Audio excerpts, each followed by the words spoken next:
Hello and welcome to the Gimmick here on GeekVerse. It is your wrestling show. I am the Phantom and I'm joined by... That's Bubs here. We're back again with a quicker episode than usual, I'd say. Yep, quicker than usual. Travis Snell is not here, as some of you know who has been following the Geekverse as a whole. He was viciously attacked at his own home while talking about his return to podcasting. So, since that attack, he is still at home recovering. So, we are waiting on an update on our co-host when he will be back. He did make a brief cameo on Marvel Alliance podcast this week, where I had the pleasure of seeing him full bandaged up. So, I mean, it's real to him, damn it. So, we're wishing him a speedy recovery. But we are going to just start off by, S-Bubs, how's your time been since I've last seen you? It's been good. I went to a WWE house show holiday tour a few weeks ago. That was fun. Just seeing live wrestling there, and also just hearing other people, like casual fans' thoughts on wrestling stuff that's happening. I have a funny one I can mention probably later when we talk about some stuff related related to it. But yeah, I've been having a good time so far, and yeah, so it's definitely a big week of lots of wrestling news of all sorts. Yeah, it's been a lot of wrestling going on. You know, we've had the big one with Raw's Netflix debut and everything that's gone on with that. We've had some stuff happening in the sphere of AEW, and you know, we ended the year and now we're looking forward to seeing what is next in the world of wrestling. So, speaking of Raw's Netflix debut, let's just go ahead and start with that. Oh, something's happening here.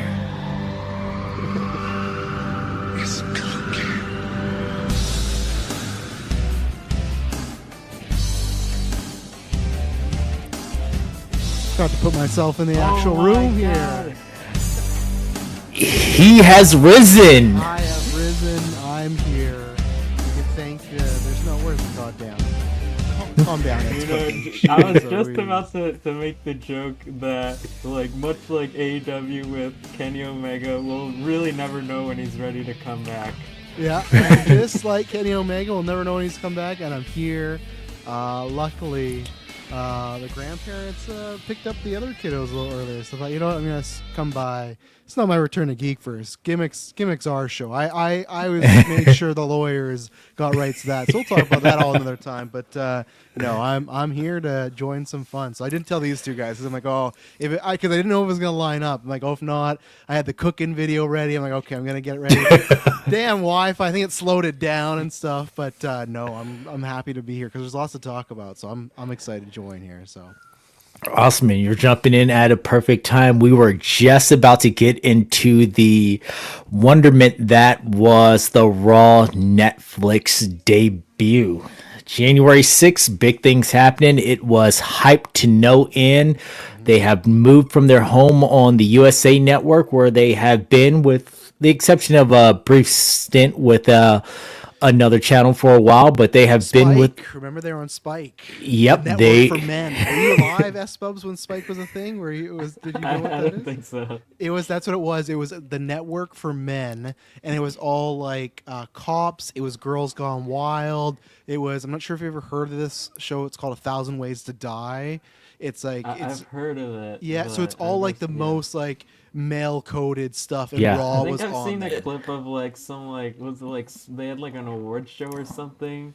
Yeah, I've the seen a clip men's of like award or Christopher something. Nolan like Yeah. accepting. I forget what the context of it is. I remember it was a funny video, but They it was used to something give to out, do like- with Christopher Nolan at those awards. They used to give antlers out to people as the awards. Yeah, I think it was the Men Awards and stuff like Yeah, that. because they had the Man Show with Adam Carolla and Jimmy Kimmel, and so that would come on right after Raw. So you would have Raw, you'd have the Man Show, and then you'd go into 3 hours of ads for Girls Gone Wild. and then reruns of Cops. If you're watching that time from 2 a.m. to 6 a.m., it was a wild time to be 10 years old. And think, I'm just looking for the Raw repeat. Do not leave the TV on. No. So yeah, it was a big moment for the WWE. They promised us something along the lines of a WrestleMania. They did deliver that in some ways. I will say that. I wouldn't say when it comes to match quality or things like that, but when it comes to the presentation, it had the big event feel. And when it came into the massive run-ins and constant bringing back of old school wrestlers, it did definitely have the WrestleMania feel to it. So, Espelps, I'll start with you. What is your just overall reaction to the Netflix Raw debut? I'd say overall I liked it. I think it was good. Well, for me for US viewers, it was didn't have no ads, but it had reduced ads. I do think that made a difference. Like I feel like it wasn't like I felt like okay, we're right back to it after only a little bit. I thought overall it didn't feel it was 3 hours, but it really didn't feel as long as it was. I think there was a lot going on. Even if just match-wise, there was only 4, I think. But we can talk compared to SmackDown, the pacing. But I guess there was and even when you look at it, you're like, oh, just 4 matches. But then you look at stuff like how long was that opening promo? How long was the Cena promo? How long did it take Rock to walk to the ring and put the Ula Fall on Roman? That was probably like another 25 minutes in there. So when you really look at it, there was probably just like an hour of stuff that's not wrestling with still stuff going on, just that's not ads. And because I think without ads on the replay, it's like 2:30 or 2:20 or something like that. So yeah. It's much lower on the replay. They cut it down significantly. They also, on the replay, cut The Rock's massive amount of cursing. You know, if anyone has seen the backstage footage of him and Drew, and Drew's like, oh, we can curse now. We can really curse now. Drew went for the jugular there. I with the I Rock. still haven't watched the clip. Like I saw it and I forgot to watch it. Yeah, I knew what it would be, but I still haven't watched it. Oh, he goes in.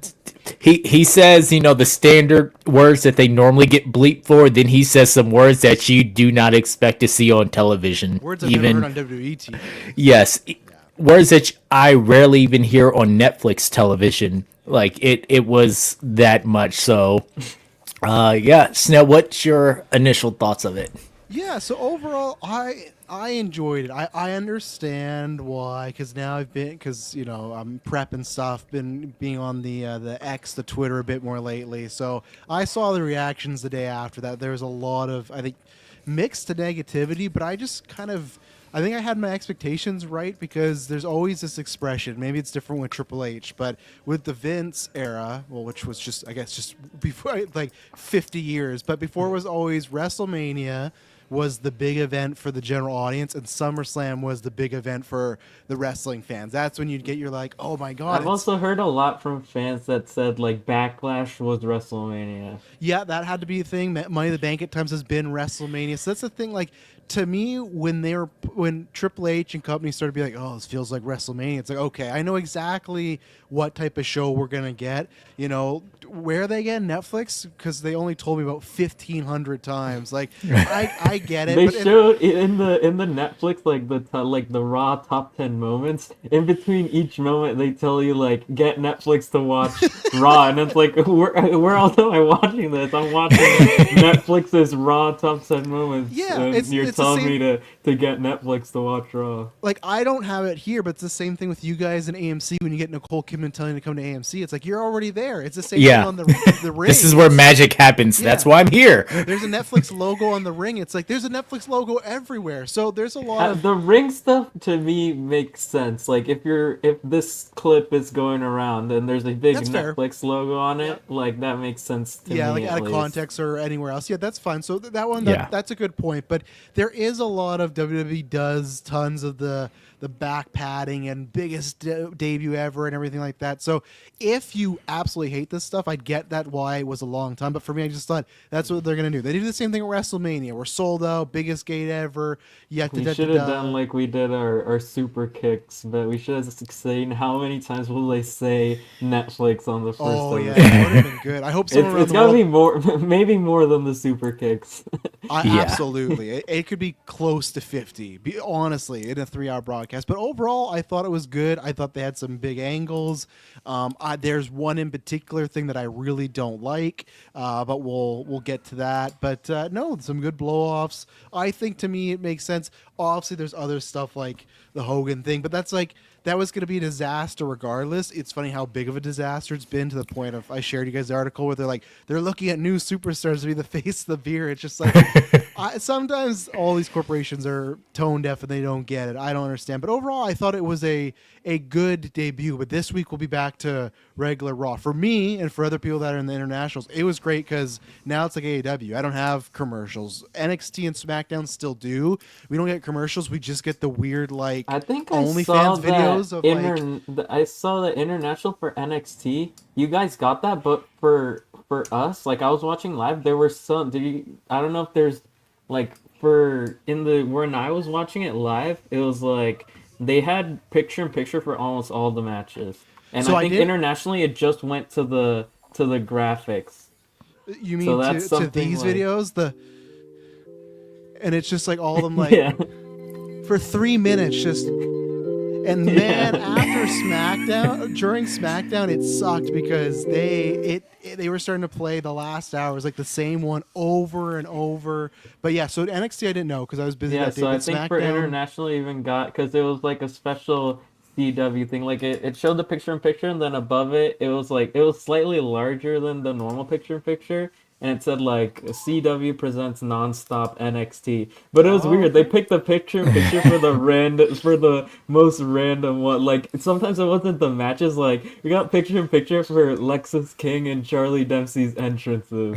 Like that was the picture in picture. It was just and Trick Williams' entrance too. He was doing his entrance for like the entire commercial break. Just like he did every turnbuckle in his entrance.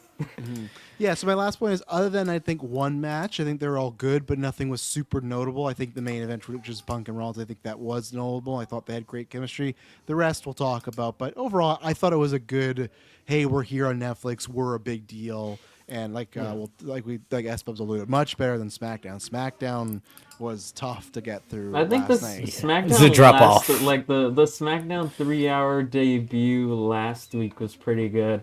But I think what I've learned is like if there's a show with no matches announced, like in Triple H era, it's gonna be bad or like filler. Yeah, and I think stuff like we didn't get Penta. We'll talk about that at some point, I'm sure. But that stuff where it's like Penta needs to go to I think SmackDown needs a couple, and I know people are like, oh, Braun Strowman's injured. It's like that's not the juice I'm talking about. Like you need some. You're getting Aleister Black in a maybe. I guess that's all right, but yeah, so it needs some work. But yeah, Dave, what do you think about Netflix?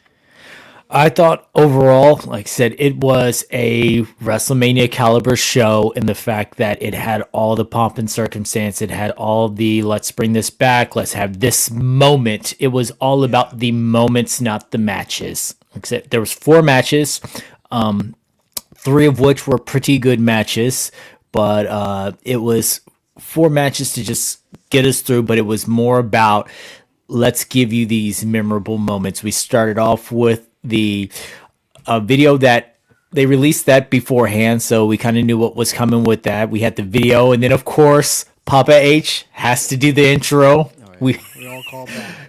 We dropped the curtain, and there he is. I did get fearful at a moment when they set off the pyro, and he's still in the ring. I love those memes, and then they killed Triple H because it's just like, and he's gone. It's like, oh, like they're gonna do the Vince. Yeah, it was like because in the hard cam angle, it looks like he's like right near the front of the ring, but if you look at the other angles, it's like he was like in the back, like sort of near the other side of the ropes with the pyro in front of him. But yeah, it just looked like the fan cam makes it look safer, but Yeah. immediately it looked like he was right in there. And then, of course, we've got the biggest star in all of wrestling, Dwayne makes his babyface. Dwayne makes his return to the WWE and just says, "Hey, remember the last year and a half?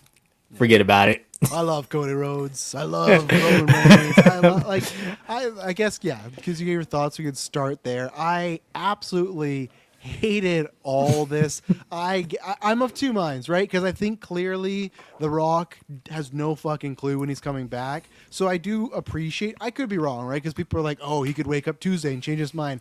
I felt like this was probably like, yeah, like even the backstage, like, I'm not doing Mania. And this to me felt like a standout. So I like that. I like that for the talent because all the scoopers have said like everyone's super paranoid back there. So now we can start to build and not be like last year when it's just a big change. But I wish there was other ways. I even think there's a way he could have said the things he said about Cody, but still had the final boss more character and kind of just still make it like, oh, I'll see you soon. But it honestly, I wouldn't have been surprised if The Rock was like, and I've learned I can never wrestle again, and like I'll be here, but I'm just an ambassador. Yeah, because didn't he apparently got like some injury in like the A24 movie he was filming. He got, did he? like, I didn't even hear that. He like tore something like in training, and that was like they delayed it a bunch. Yeah, it's like didn't get injured at all in the working the match at WrestleMania they're training for, and then he's training for a movie of MMA, and he got injured there. He's too fucking big. He needs to take a note from Batista. He needs to slim. Rock is a massive dude. If he were to trim even 20 pounds,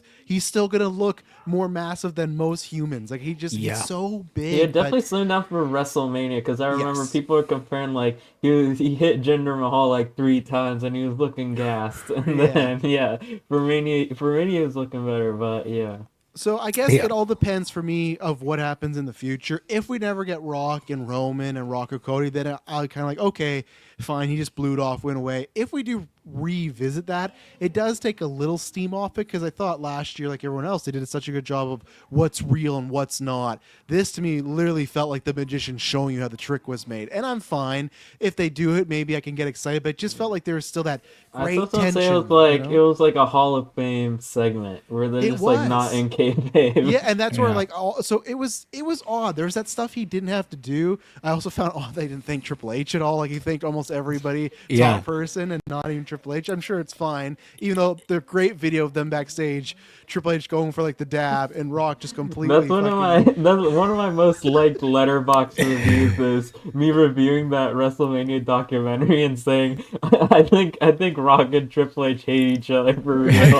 I think there's a part of them that still do. So yeah, I hated the opening segment. I was really disappointed, but we know we're going somewhere else for Mania, so. Yeah, let's see. Travis Hines in the chat, that Rock promo was a disaster. He basically pat Cody on the head. Also, why no entrance and big deal for the Universal Champ? I get that.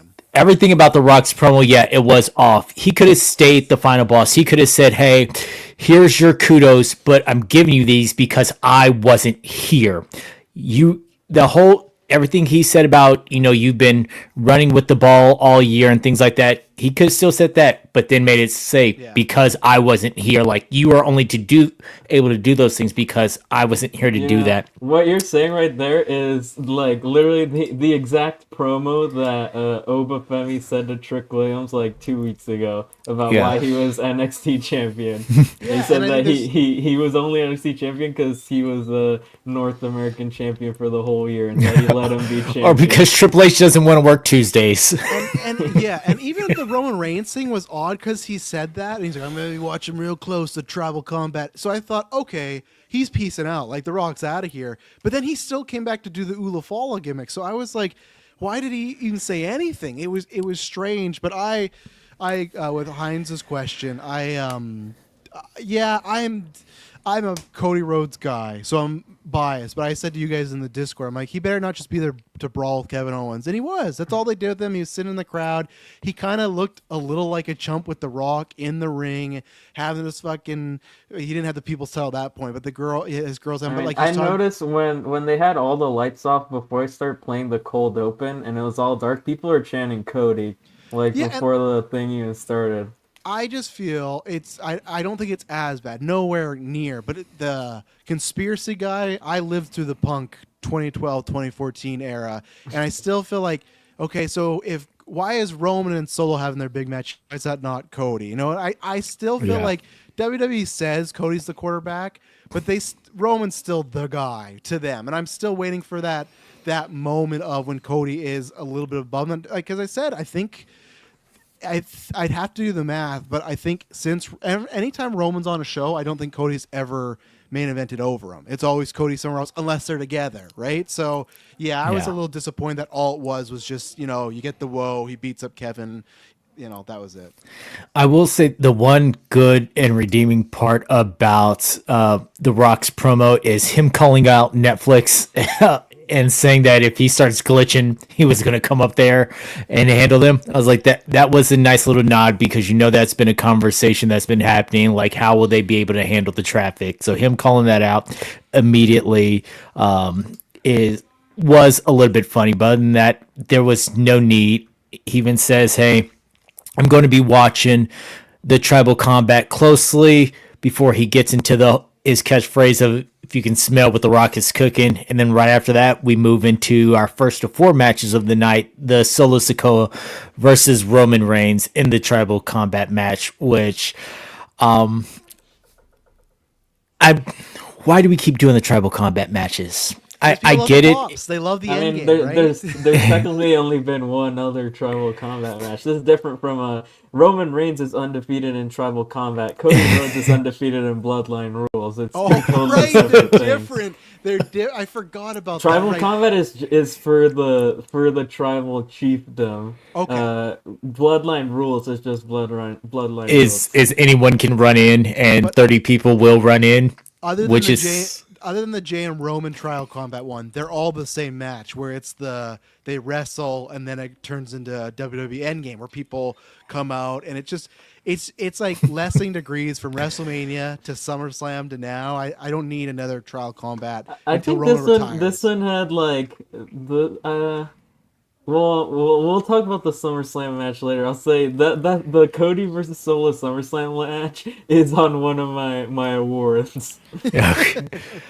Yeah, so you know they have their traditional wrestling match to start it off before Tama Tonga comes in, and Jacob Fatu comes in, and they're going down on it, and then the first person to run out to the ring is Sami Uso. He's the great savior of all these people that you had in the back, and I'm going to get to another point with this in a second. Is Sami Uso is the first one to come out. No one else from the old bloodline, no one else from his family. It was Sammy and Jimmy like running together. Yeah, I think Jimmy did. Yeah, they both came in at the same time. It was just Sammy's music.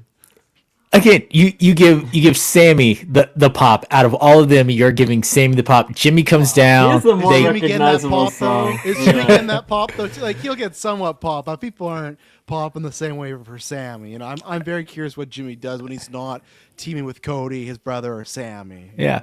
So they go back and forth, and then it's Sami Zayn and Jimmy versus Jacob Fatu and Tama Tonga, all the brawling.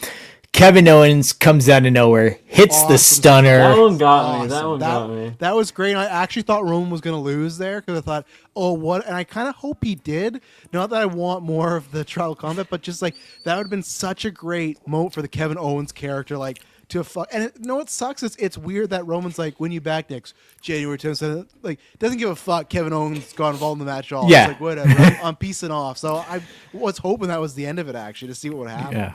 So he comes out, Cody hits the stunner.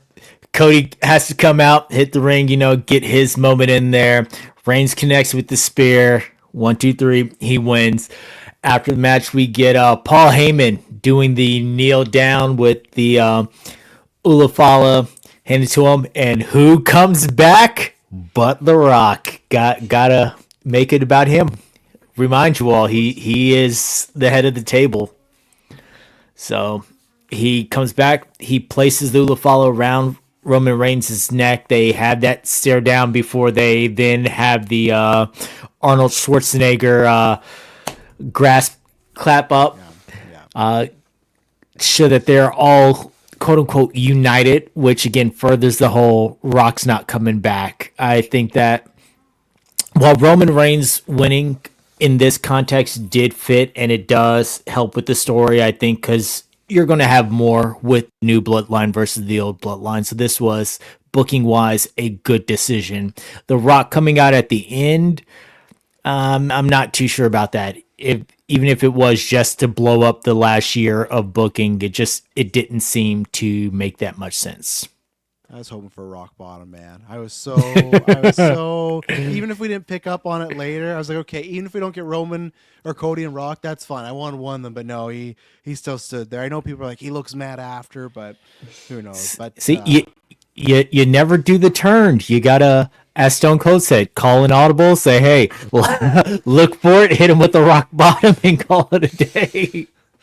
When Esposito's is out of frame, I just love it. Just shoot her with the geek thing. Yeah, the actual match, I don't have much to say. I thought it was fine. I just thought it was okay. I feel like it's the type of match that people meme Solo for, and I feel like I'm a Solo defender. I don't think he's great, but I think people talk about him like he's this awful worker. But this match it was kind of, I think the problem is because with a lot of these matches, they work around knowing what that ending's going to be, all the interference. So thought it was fine. My last point, because I don't think we're fully reviewing SmackDown. I said to you guys in Discord, I'm just officially done with Bloodline versus Bloodline stuff. That to me, this should have been the end. It already on SmackDown. We're getting Cody and Jimmy teaming up, but yeah, I don't really care about it now. I think let's move on. I think they're sort of moving on to like now they're sort of like this LA Knight stuff with Jacob and the US title stuff.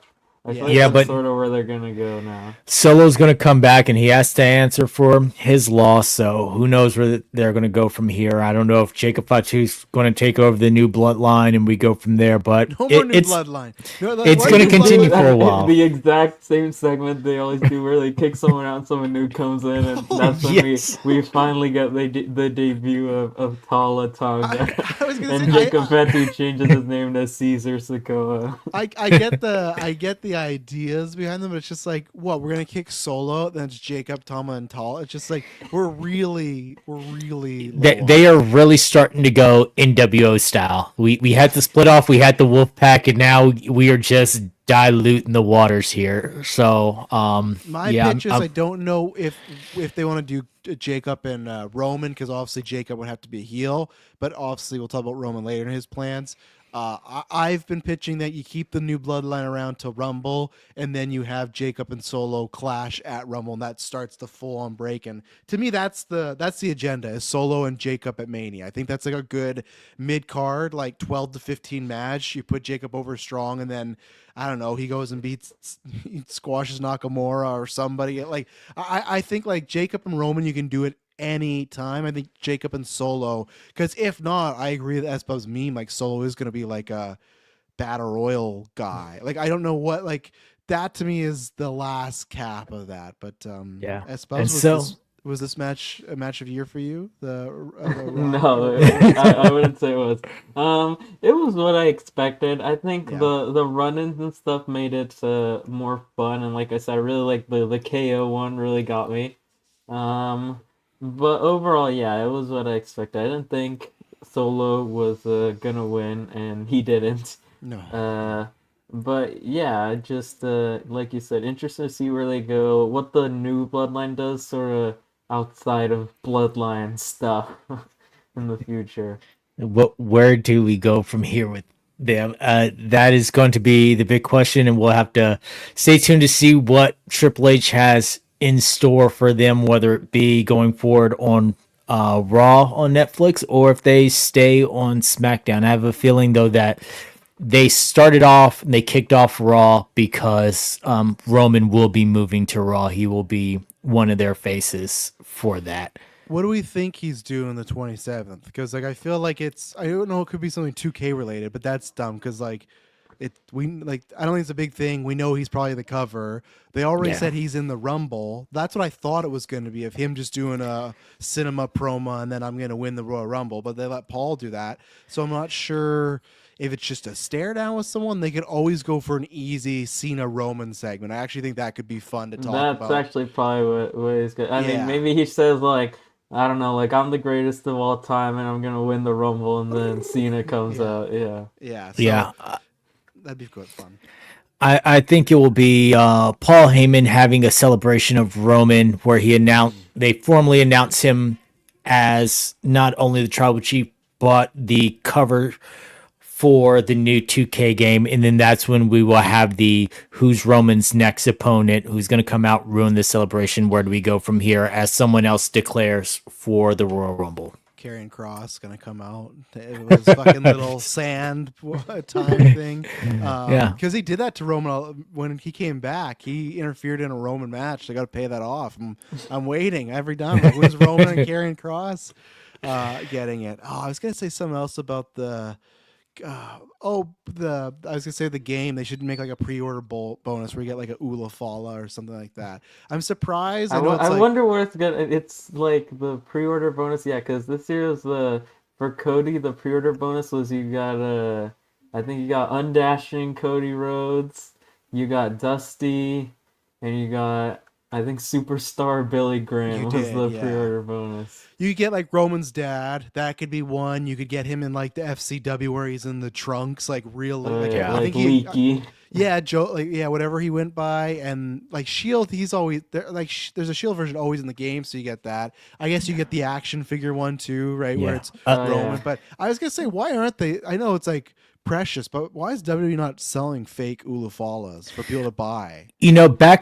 Back when physical copies were more of a thing, like how they had the Undertaker edition and you had the coffin, or you had the Finn Balor one with the toy or things like that. I think if we were still heavy into the physical editions, they would probably have a deluxe edition that had an Ula Fala with it. Because my thought process would be, if Roman Reigns is going to be this one, you would have a quote unquote tribal chief edition that would come with the Samoan Dynasty DLC included. So you would get, all those versions of Roman, you would get all the members of the bloodline, you would get his uncles, you would get Rikishi, like you would have all of these people unlocked if you got the tribal chief edition that came automatically with that Samoan Dynasty unlock. You can get, I can't remember, I saw a clip the other day on Twitter. It was like Roman's cousin. I think it was like Lance Ano or something like that, where he wrestled Shane for one time and Shane sure beat him up. So yeah, lots of cousins you could do. So yeah, so after the Roman Reigns match and after The Rock, we hear from a good friend of The Rock. John Cena makes his way to the ring. It's probably the worst kept secret that he was going to be making an appearance here, as part of his farewell tour. And in a shock to no one, he does his little, I don't know how much time I have left. I don't know this. I want to win a championship, but I don't know if I can be on that big stage. If only there were a way I could get there. Oh, yeah, the Royal Rumble is coming up. And he announces himself into the Royal Rumble.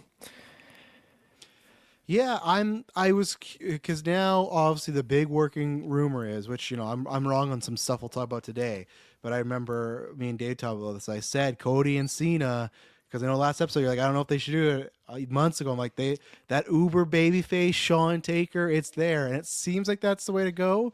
And I would imagine if you're doing that, I think you just have Cena win the Rumble. I think there would have been something fun where he tries the Rumble, he loses. He tries the Chamber, he loses. And he has to get Money in the Bank. And sure, he can win Money in the Bank again. But if they're going that direction, the way he set it up, he says he hasn't won a match in over 2,000 days. So that is the way to get the win. I think, obviously, Gunther's opponent's up in the air. There's been rumors of Rollins, there's been rumors of Logan Paul. Paul winning the Rumble is fucking Nightmare 101, and I feel like that would be such a Vince move. So I don't know if Triple H's like, I'm going to make the old man a little happy. Watch this one. But I just feel like that's the smart way to go. Just have Cena win the Rumble, get him to Cody. He can have the whole who could I face. He could go, because it's Cody and Gunther. Yeah, I guess he could tease Gunther. And even if they want to somehow go Gunther, but I know we're going to do Rumble predictions next episode, but I think he's win the Rumble. I think the way they set it up is, how do I get a shot? Well, I got to win the Rumble. And that's why I pre-locked them in the draft before Yeah. you guys started getting the idea. No, that's a Yeah, good no, job. I definitely can see that, and you know what? That would be a good shout for them because then you can promote WrestleMania, his match at WrestleMania, as his last WrestleMania match, and it is for a title. Like that is a big promotional tool. And again, WrestleMania is all about getting those casuals in, getting those people because you already know the wrestling fan is going to watch it. You're promoting now for the casuals. So if you have John Cena in a big marquee match, then I think that's a perfect opportunity to do that. And at this point, I wouldn't be mad at it. I want your early gut predictions. We're so far away, like 3-4 months. Does he win or not? Yes, yeah, he's in my heart The right title now. or the Title, Rumble? the title. He beat. Does he? Let's say it's, and specifically if it's Cody versus Cena, because Cena versus Gunther, I feel like that's more like Cena. Like it's like okay, it's just Gunther, but Cody, this is the long reign. He's the new quarterback. Does he beat Cody? So David, you're I guessing think Cody versus Cena. Cena wins, but it's not a clean win. There, someone is going to He cost. turns low blow. He does. He No, does the Austin Vince turn with Triple H, and they just beat the shit out of Cody, and he finally think- does it. I think it'll be a situation where someone costs Cody, but it won't be evident. It won't be like the massive run-ins where Cena knows he got help. I think it'll be a situation where they're just brawling and someone comes out, takes out Cody, and then that's how Cena overcomes. Who could have? I'm trying to think like what AEW wrestler can we bring in to cause Cody here? Oh, let's say I was thinking like Well, yeah. I mean, Malachi Black did kick his head off, so you tie it use back the to my main event of WrestleMania to set up Cody remember versus Malachi Black. Malachi Black's first program Raw after was Mania, he with, leaves the boots in the ring after Cena beats yeah, him. it was with Cody, right? Now here's my dream pitch that legitimately would be full circle and make sense. Could you fucking imagine they do the whole hoodie thing? If that was MJF, because the whole Cody and MJF thing, that would be mass. I got chills right now. That would be I'm like massive. crying right now laughing at this Malachi Black. That's out of context. You gotta Yeah, it's gonna be. Malachi Black standing over Cody at WrestleMania. Else he was confused with the title. No, see, I think it's like they do. Remember, I'm not sure. Espos, have you ever watched Rock and Cena 1? No. So But what they- I sort of know the idea of it. Yeah, what they did though when Cena lost the match, they had Vince made him hit him over the head that Cena didn't lose the match. It was like a football game where it's like The Rock just happened to get last possession. Like the Cena ran out of time. It's like no, he got hit with the Rock bomb. Yeah, no, if you watch it, it's like oh, it's like The Rock got last possession. They're just trying to make it seem like Cena got swept up. I think they'll do the same thing where Cody just got hit with one too many AAs, and I think that we've talked about this where I think there's a good possibility. I would love Drew. Espos pitched Drew winning King of the Ring. SummerSlam of Drew, Cena, and Drew beat Cena, I think is awesome. And then you can even get Cody to WrestleMania, because this is what I think. I think if Cody loses to Cena, I think Cody will beat him again later on before he retires. I don't think I don't think it's going to be a one and done squash and that's it. But I don't know. I think Cena's going to win because I also don't think Cody would care about losing to Cena. Like I don't think that's like a. It's like you're losing to Cena in his last year. They were travel buddies. He always praises him like that. I don't think it's that bad, and I think he'd beat him again. So I would have my money on Cena winning. So I think his reverence for Cena plus his love of the business, and then to know that someone that your dad feuded with, Ric Flair, would have his record beat. I think that'd be just one more notch for Cody to be like, yeah, no, go ahead, get 17. yeah. S-Bubs, are you with us? Is Cena beat Cody? Yeah, I hadn't fully thought it through, but your guys' pitch, I like that idea. Along with Aleister Black. all the ideas are good. I think if I had to rank them, probably MJF number one, then Malachi, and then a clean finish to the match. Yeah, there's no one else because I was trying to think of like there's no one elite that makes sense. The Moxley thing you got to say for Seth and Roman, right? Like what if he comes back, which like, hey, the way this Death Riders angle's going, not that it sounds bad. I do want Moxley to leave AEW. I've said this before because I want him with the Shield boys for a little bit. And I think the way this Death Riders angle's going, I think it's going to leave a bad taste in Tony and Moxley's mouth. And I think he's be like, you know what? Maybe it is just best I get out of here. Moxley could also just wrestle for ZCW for like 10 years and not do anything else. But yeah, it's interesting. Yeah. So he's declared. I think that it's going to be a good time having him in the Rumble, no matter where he goes.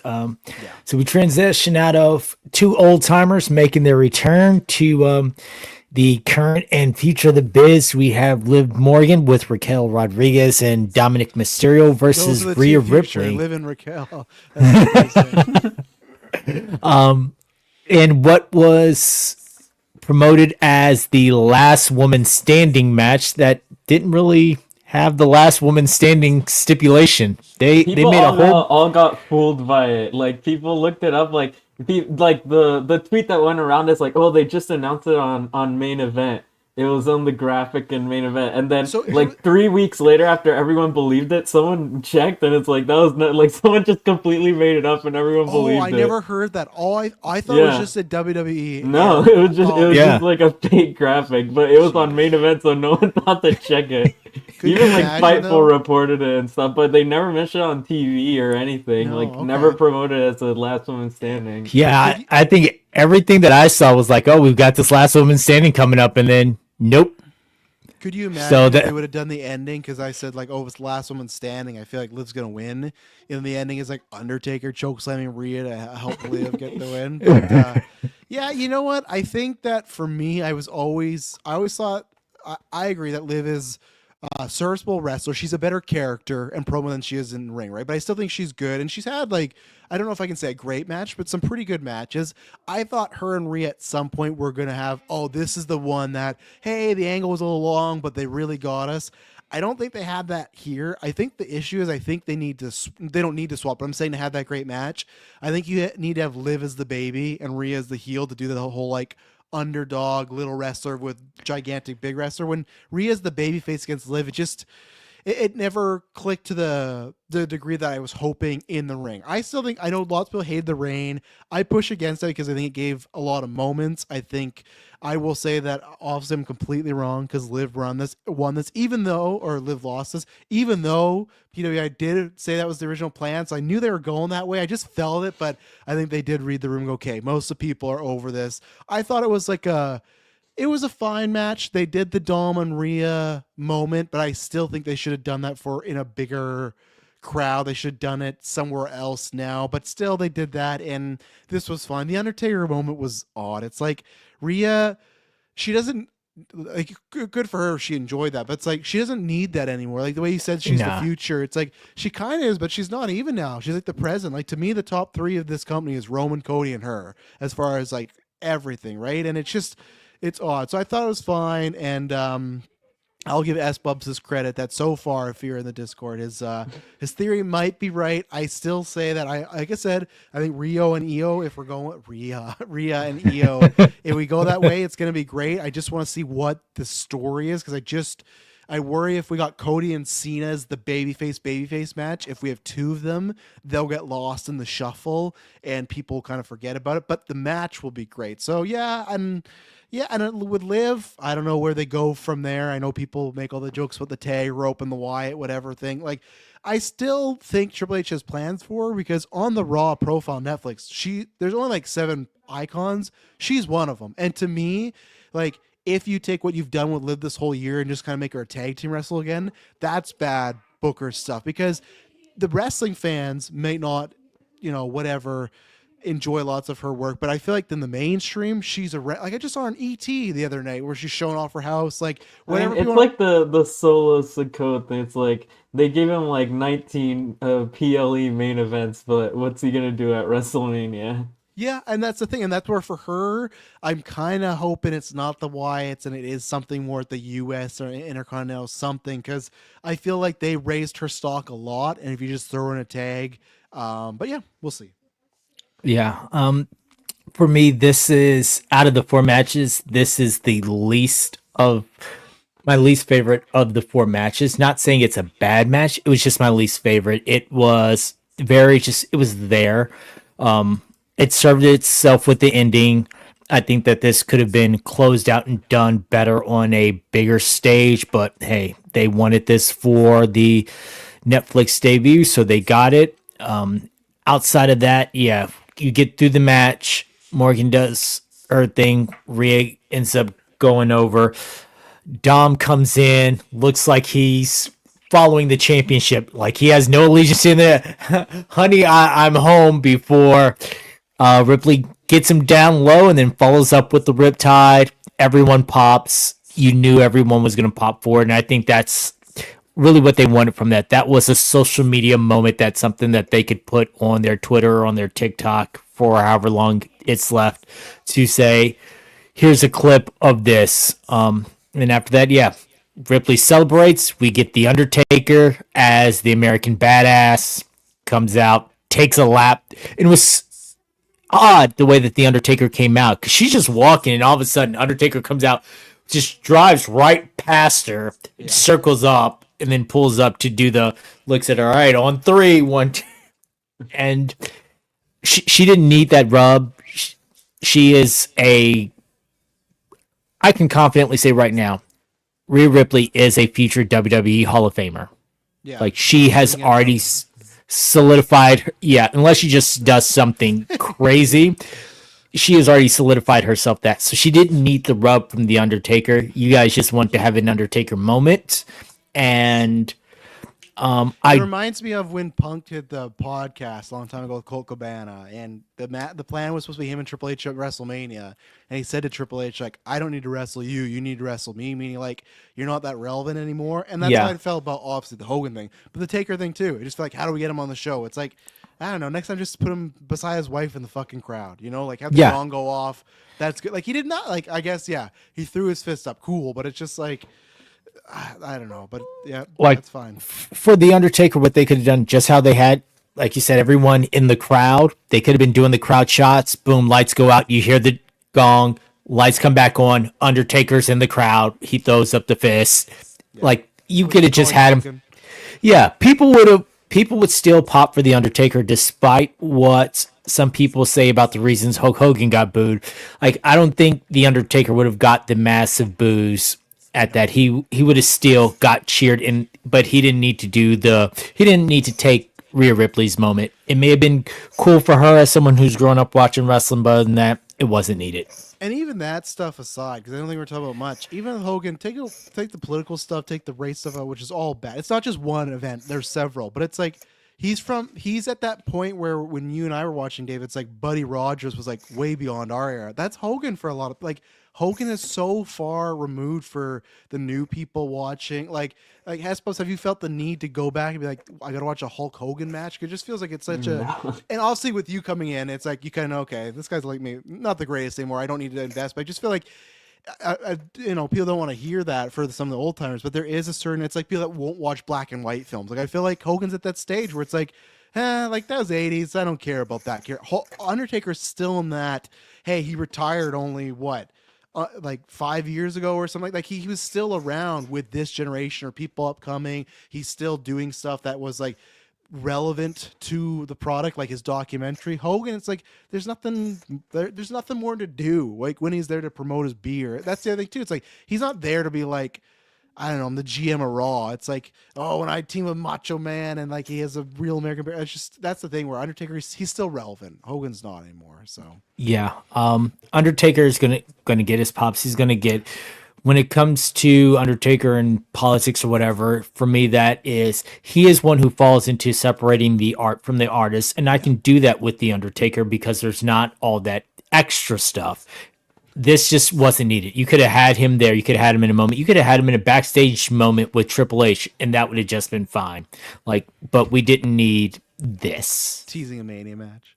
Well, that's take your laugh. It's like Dave Meltzer when he saw that backstage segment that he thought it was remember that with the Rock and Triple H, and he was misremembering a segment from like 10 years ago, and he's like, they're clearly setting up a WrestleMania match. Yeah.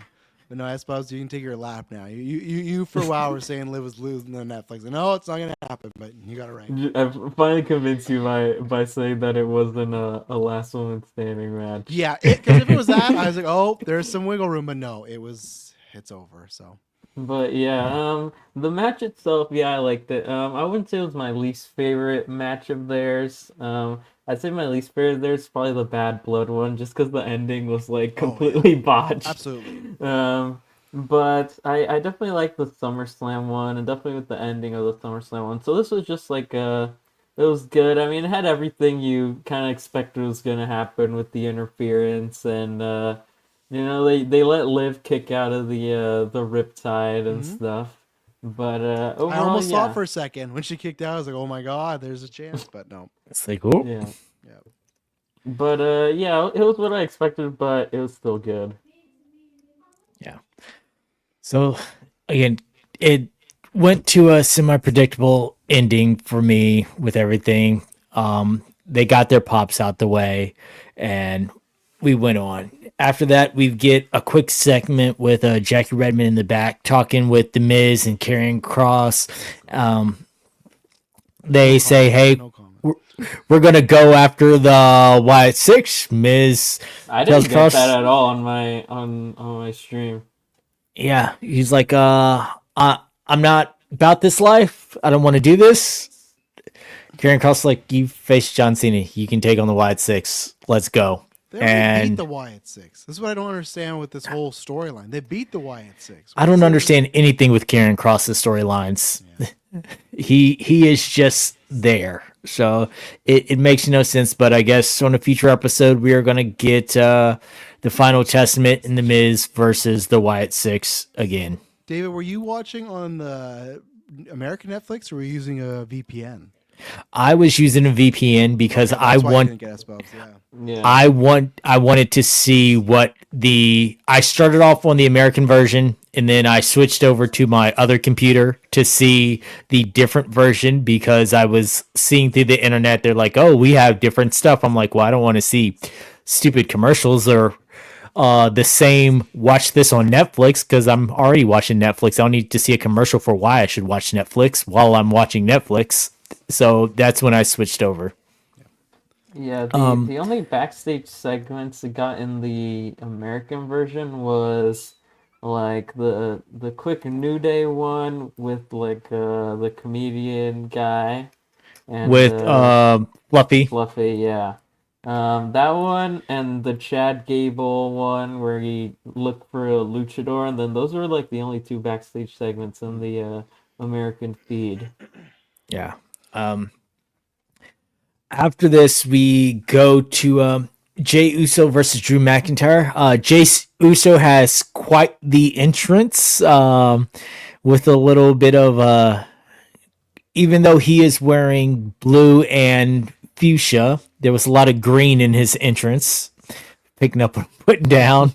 Him and Travis, he made his intro with Travis Scott, who came out with his new hardcore championship, and I did not know that you could, while I knew it was legal in California, I did not know that you could publicly smoke in the middle of an arena while making your entrance. That is, from everything that I hear, Travis Scott did that on his own. That was not scripted, but it was still, and Jey Uso even said afterwards, he goes, I didn't partake, I smelled, but I didn't inhale. So, but yeah. Thing... Okay. Did you guys notice what title is destroyed to create the new hardcore championship? Is it the red Universal? Yes, belt? Yeah. It's the red Universal title. Ugly fruit roll-up belt, but I think that's the joke of why they picked that one to be destroyed.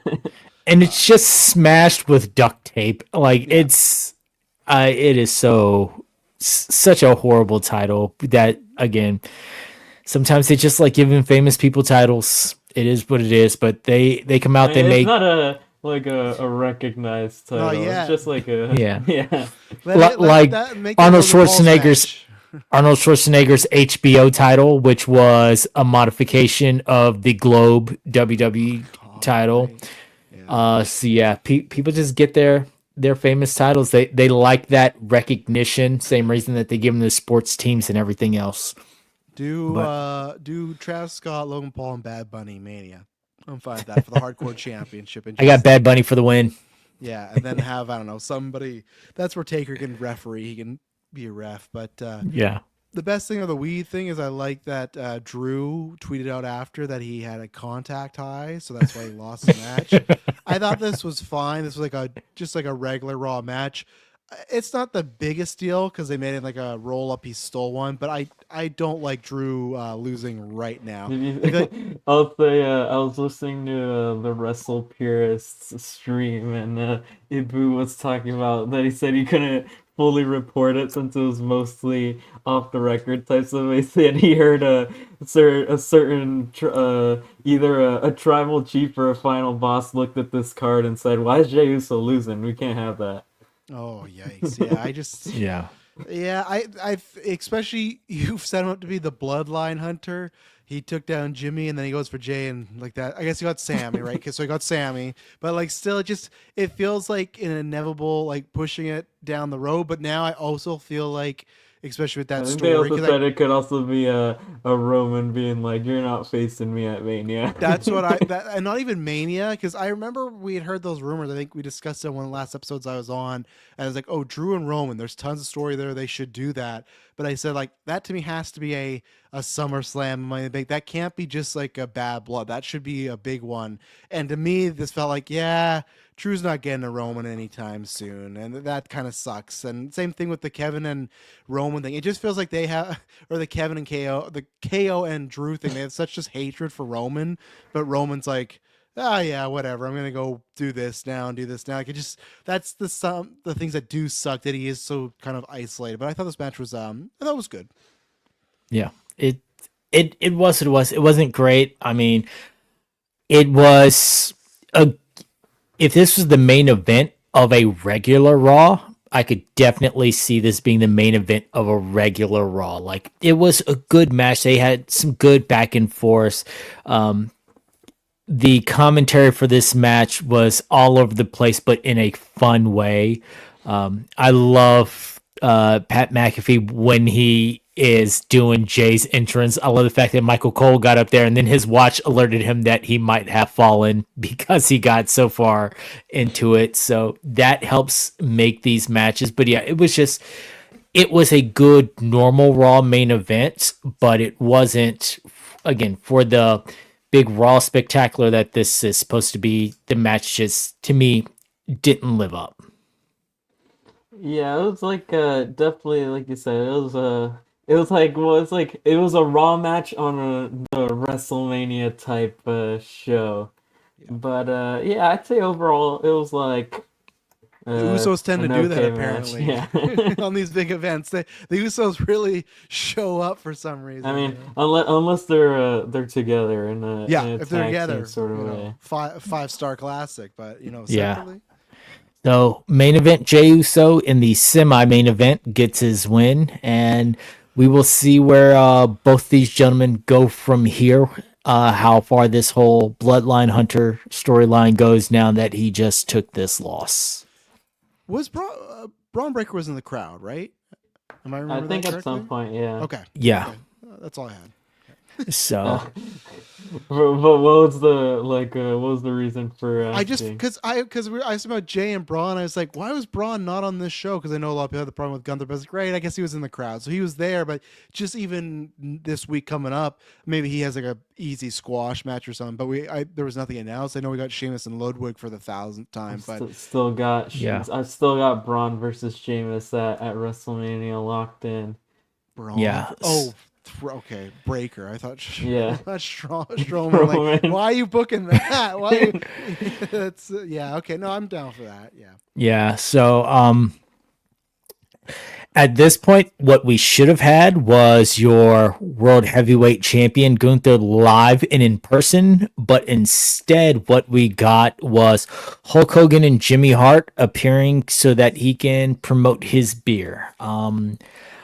I have a lot to say about this, so I will go last on all that I have to say about this, just because of how much, as a biracial person who grew up in an African American household, this whose grandfather is the one who got him into wrestling because of his love of these people. I will go last on my comments, and I will let you guys say whatever you want to say about this segment first. I'll just say it was great for the crowd. So big shout out to the LA crowd for representing, because I said this earlier, but most people when they start doing the like, and I fought Undertaker and I fought Macho Man, the crowd usually turns and starts being like, yeah, I like those guys. Even this, they're like, boo, no. So I'm happy the crowd didn't take the bait. I hope WWE's kind of done with this. Put them in pre-taped stuff. Sell the beer on the side, whatever. Even if it sells well, do your thing. We don't need. I don't have time for Hulk Hogan right now in general, but yeah, shout out to LA crowd for representing. I hope it is the last time. I know he's on the Saturday Night's Main Events like promos, but I just, I don't need there also be an angle from this going home. It's just like, let's take this, go, you know what, we learned our lesson, let's move on. But yeah. I'll say the thing about it is people hate Hogan so much that even and I've looked at it, if you go to WrestleMania 37, I think it is, and they're bringing out the whole NWO for the Hall of Fame at WrestleMania in Tampa, so Hogan's hometown, and their whole NWO is out there, and the second Hogan walks out, they just start booing him like crazy, and that's at WrestleMania in Tampa, and the whole rest of the NWO are there too, but they're just booing Hogan over everybody. So I feel like, yeah, I don't think, hopefully he doesn't show up or they don't put him in front of a crowd again, or at all on TV really would be the optimal option, but yeah. Because It was definitely like on paper it didn't sound like a good idea, and in execution it definitely wasn't. And like next to like Raws on Netflix, that got the most like mainstream press. Like CNN talked about it, Fox News talked about it, Variety shared an article like I don't remember last time I saw Variety reporting wrestling news other than like, oh, Seth Rollins is gonna be in Captain America, which he's not anymore. But like that was like the big takeaway from it. So it was strange. It was that and Nikki Bella. Those were most talked about things. Yes, Nikki Bella was the most talked about things. So. All right, so Hulk Hogan deserved every piece of boo that he got, and I am so thankful for the city of Los Angeles and the Intuit Dome for this. A lot of people have stated that this is because of politics and because of his outward support of incoming President Donald Trump and his appearing at Republican National Convention and things like that. This had absolutely zero to do with that. This was an entire building showing that they do not stand for hate. When it comes to politics, there are a lot of people within WWE that are right-leaning. There are some that are left-leaning. Their politics are all over the board. Again, situation with The Undertaker. I would say that it is pretty safe to say that Triple H and Stephanie are right-leaning just because of some appearances that they have made and some people that they have appeared with. That is not the issue. The issue is this. Hulk Hogan has displayed a history of racism and a complete lack of empathy, care, and understanding. He had a situation where he was on tape telling his daughter that he did not want her to date anyone that he referred to using a racial slur with a hard R. When this tape came out and he was asked to speak to some of his colleagues in WWE, his response to them was, "I am sorry that tape leaked." There was no accountability and responsibility for that. It continues on to when his son got into an accident that resulted in the death of some people, and he spoke to his son, and he was recorded on a line, as most jails and prisons do, saying that he did not want his family to be reincarnated as black people as a result of their actions. There has been numerous reports from African American and other wrestlers of different descents, both black and brown, that Hogan outright refused to do jobs for them. The famous moniker of "that doesn't work for me, brother," was very prevalent in who he would put over, including at one point telling Booker T that the time just wasn't right for you. Mark Henry offered to take Hulk Hogan around to different HBCUs, which are in the United States, historically black colleges and universities, take him around to those to have talks with young African American males to learn and get perspective, to which Hogan said he really didn't feel like he needed to. He knows all that he needs to know. So again, this is not about politics. This was an entire stadium making a stand for what they felt was right, and I absolutely applaud them. If you follow me on Twitter, you know for the last 6 months, once a week, I tweet the exact same thing, and I will continue to tweet that exact same thing. Hulk Hogan is a racist. You can love him for the work that he put in. You can cherish the memories you had. I cherish the memories of me sitting in a room with my grandfather on Saturday nights and watching WCW. Those are memories that I will always cherish. I will cherish the fact that the first pay-per-view that my grandfather bought us to watch together was WCW Bash at the Beach. I got to see the Hogan turn for myself. I will always cherish those memories, but I will not condone racist acts, and LA made it very much apparent that neither will they, and I applaud them for it. That is my soapbox. Now tell me how you really feel. Are you? Oh boy, yeah. Let's just hope it's done in the future. But no, I agree with everything. But I hope it's. I just hope it's not a thing that has to come up again. But we'll see. Yeah, I hope that someone higher up doesn't listen to the, oh, well, any heat is good heat. If they're having a reaction, that means something. This is not one of those occasions. This is not Dom Mysterio. This is not Logan Paul. Like, people want to see Logan Paul get his comeuppance, but it's not for those same reasons. Yeah, he's kind of a jackass at times, but it's not that. People want to see Dominique get beat. They wanted to see Rhea Ripley give him her finisher. They wanted that pop because of his character. This is not that. This is, you have been against us as a people and a society. We do not want to see you on our TVs in any way, shape, or form. Even if it is you getting put through a table, I would just rather not see you. Yeah. All right. And on that note, we then move into our final match of the night, the main event, the match that everyone's been waiting for, the blood feud of CM Punk versus Seth Rollins. What people were predicting was going to be a match in last year's WrestleMania, and then people were predicting was going to be a match in this year's WrestleMania. We got it on the Raw Netflix debut, and they delivered. They put on a match. I mean, it's rare that you will see Rollins put on a bad match. CM Punk is the self-professed best in the world, so I expected these to deliver.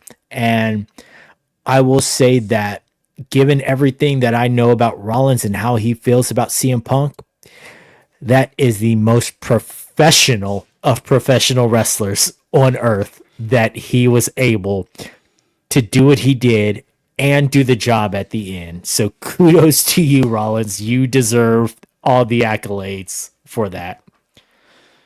Yeah, I would love to talk to Seth Rollins in a room, because also he doesn't like Punk, but I just feel like there's even situations where we hear like SBubs talk about Roman's like, oh, Jey Uso shouldn't be losing tonight. It's just like there's a time, I guess, the politic time to nod. I just can't believe. I thought you can go back when we did the gimmick before the gimmick, when we did the Survivor Series watch long, and we were on air when the Rollins thing happened, so we talked about that and everything. And I always said, like, yeah, that gets us WrestleMania, but like Rollins has to win that. Like, to me, Rollins has always had to win. Now, granted, I'm gonna plead the fifth because Triple H, both Rollins and Punk were trying to be in kayfabe. Yeah, I think we're done. And Triple H's like, oh, I think this is the beginning. Like, he totally gave away. Okay, we're gonna get more. if for some reason they got some big deal of, hey, let's say Punk wins the title and Seth beats him for it, if they do the trilogy, and I think to me, if Seth doesn't win the trilogy, that's crazy. That's why I'll wait and see, because maybe that's the thing is Seth Rollins goes the next 2-0, some big decisive wins. I thought they had great chemistry. That's no surprise. They did in 2014. They're both more mature now, but like very good chemistry. I think I'm like at a 4.5. It didn't get exactly to the 5 to me. I want to rewatch it, but there's just something maybe a little more I needed, maybe a little longer, even though it was the last match. It was the main event. I think it went like 20 some mitch, but I don't know. I just felt like there's a little more. Kind of felt like the first Drew and Punk match where I was like, okay, there's a little more and they got there. I don't think it needs to be in the cell, but yeah, I can't believe if what they do in the future that Rollins, he's looking up at the lights, and I'm just surprised, and I just feel like, and David, I'll ask you because he'll come back to you because I'll talk, and then I suppose I'll talk, and maybe you can tell me. I don't know if there's anybody in the history of WWE, and I could be wrong. Maybe it's Macho Man, but I don't even know if Macho cared as much. Like he did to extent, but like there's somebody like I don't know if there's anyone like Rollins, where Punk was Rollins, but then he left once he had enough bad booking, or not bad book, just like felt like he is always the guy that's going to lose these big matches. He left, and now here we are. I felt like maybe it's like Bret Hart, but even Bret Hart multiple times was like the guy at WrestleMania, right? Like I'm always waiting, like when is Seth? Like he was to me the MVP of last WrestleMania. He did so much, he carried a lot, and I just feel like for Mania, there's like even him versus Gunther, it's like that's fine, but we all know he's gonna lose that. I just don't know if somebody that has always been at the top but has never ever really got a chance to be the guy at all. Like it's just like at Mania when he cashed in, he was not the main event. He was in the tag match last year because Punk was hurt, right? It wasn't that, I hate to do the Rock promo, but it is the like, what's Seth Rollins doing at Netflix? Like they didn't put Seth in there because like, oh, we need to have Seth in the main event. It was like, who goes best with Cody, right?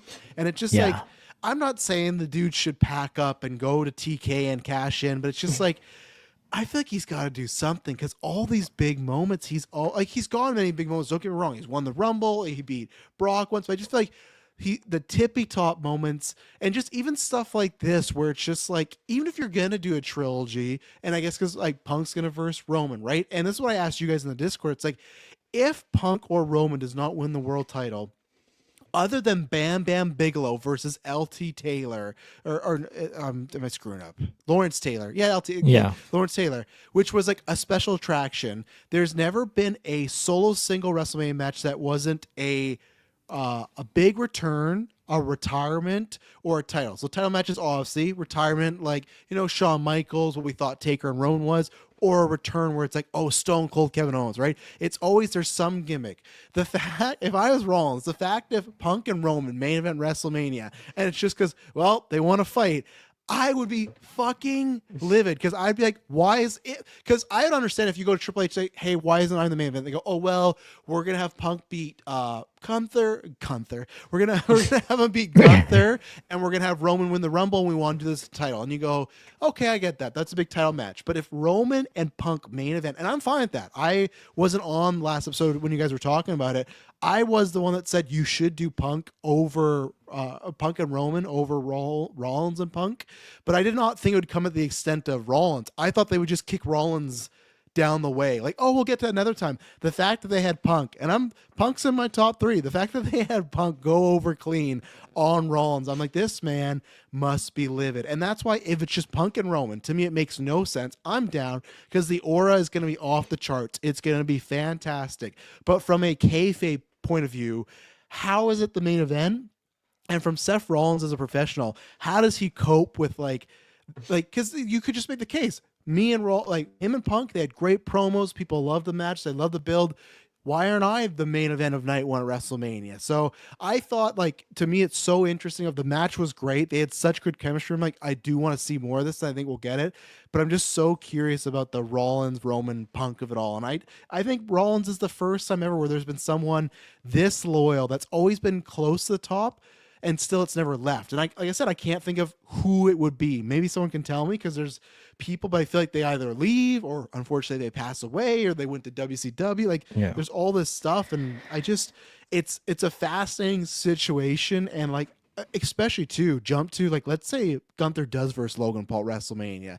Like, what I don't is think that one's Rollins? I don't happening. think so, right? But it's just like even Gunther and Rollins, like it's just like that's a good match, but I don't know. The man, I know I watched his Chris Van Vliet interview, and he says he puts the company a lot before himself, but I think he's got to stop now. He's got to start.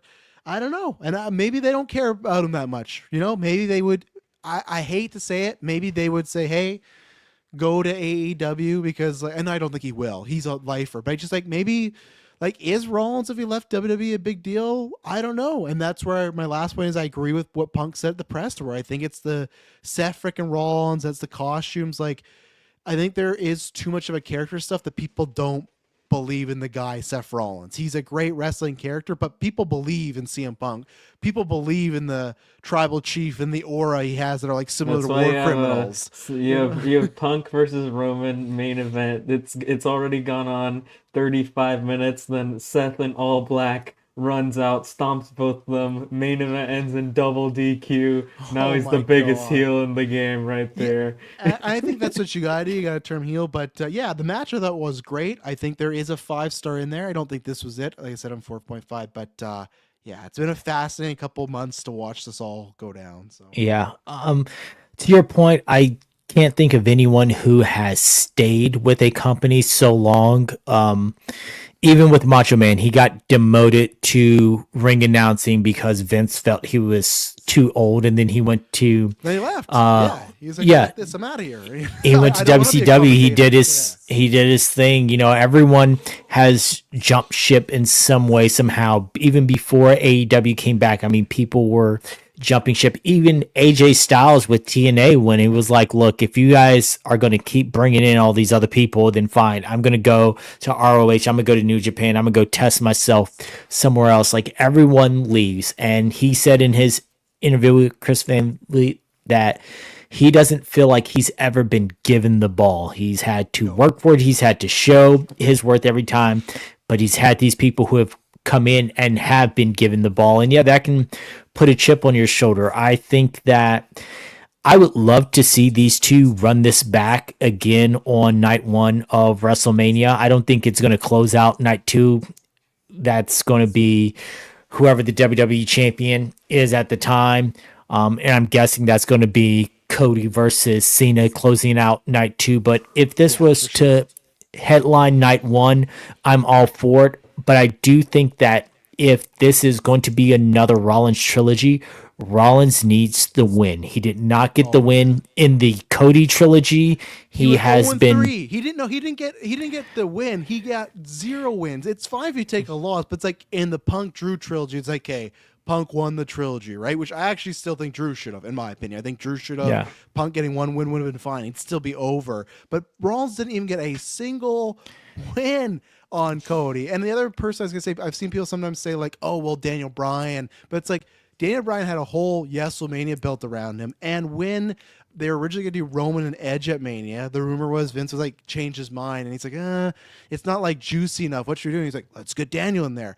They've never had that with Seth. Seth's never been the like. So even that point of like, I saw people brought up like Brian in a similar vein. It's like, no, Brian multiple times was the guy. Even if it was just for a year, he was Yeah. a guy. Rollins has never been the guy. He's been the he second had guy, to but he had to pitch himself for that triple threat ending where he beat Brock and Roman. Like, he had to be the one to say that. That wasn't Vince's saying. He was the one who's like, this is how we should do it. Yeah, he's never been the guy. For the fact that in the Cody story, it was the I am the torchbearer for WWE. I'm willing to take on all comers. And here comes Cody. Now, again, you've got this history with Punk. And again, you're the torchbearer for WWE. You can't be the torchbearer and keep getting beat. Like, at some yes. point, he has got to solidify that he is the torchbearer. While like there was definitely lots of cheers for Seth Rollins, but like Punk still gets the much bigger reaction. So you just make him look like a geek, in my opinion. It's just like Espos' back photo. It's like that's where I feel Rollins. It's just like I don't know what's gonna happen there. But what about you, Espos? Yeah, I liked the match. I definitely have to rewatch it to fully get my thoughts on it, but like I said, I mean, there was a point I was scared because Punk, he like jumped all the way over the top rope, like straight to the floor. I was like, Felt the oh, same thing. broken The way leg he right there. He's landed, gone for yeah. Mania. Yeah. Because it looked like he was But trying to turns land on it, his feet, and then he didn't. I was like, yeah, oh no, it's over again. Here he's we go. cooked. Yeah. He's washed. Him and AJ gonna be doing rehab together. But yeah, and like you said that and they showed it like when Seth got him with that GTS right to the face, and then Punk got him back later. People were posting the photos of he had like a Seth with like a bruise on his eye Yeah, afterwards. big one. Yeah. But yeah, they both hit each other hard there, and yeah, it was a good match. I definitely have to rewatch to fully get like a star rating in the moment there, but I liked it, and yeah, definitely a lot of space to do more, obviously. Yeah. I have it at a good 4.5 stars right now. Again, I like the ending. I like how Punk has joked and said that he's gonna have to rethink his finisher after taking a GTS himself. So, they had a hard hitting match. I want them to run it back, but I am a huge CM Punk fan. Don't get me wrong. He is one of my absolute favorites, not just because of his in-ring work, but him as a whole is just one of my absolute favorites. But in this case, I want Rollins to, if they're going to do a trilogy, I want Rollins to win it. Give him something. Give give that man anything. give Punk his night one main event, but give Rollins his stalwart. You've earned this, because he definitely has.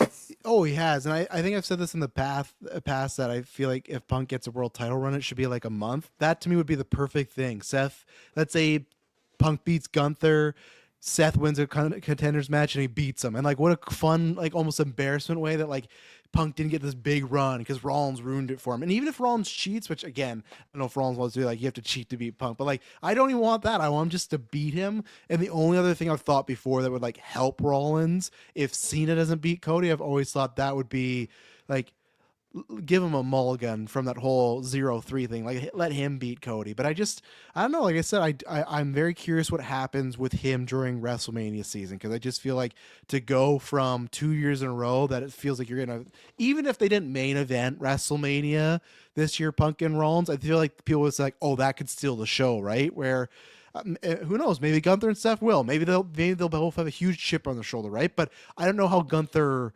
operates yet. Like I don't know what type of political type of guy he is. I don't know if he's a guy that like I need to be main event. He sent Giovanni Vinci to main event in WWE Speed. That's true. So Yeah. like, yeah, and this is what I mean. This is what's so weird about the situation. You have Gunther, and let's say that's the reason Gunther and Rollins. That's the match. I feel like they're way more invested in protecting Gunther than Rollins, which is odd because Rollins has done so much and he's so established. But I feel like if they're looking, hey, in the future, who should be a bigger deal for this? It'd probably be Gunther, And it's just, I don't know. Like I said, I don't think he should do Rash and go to AEW, but something needs to be done with them. But yeah.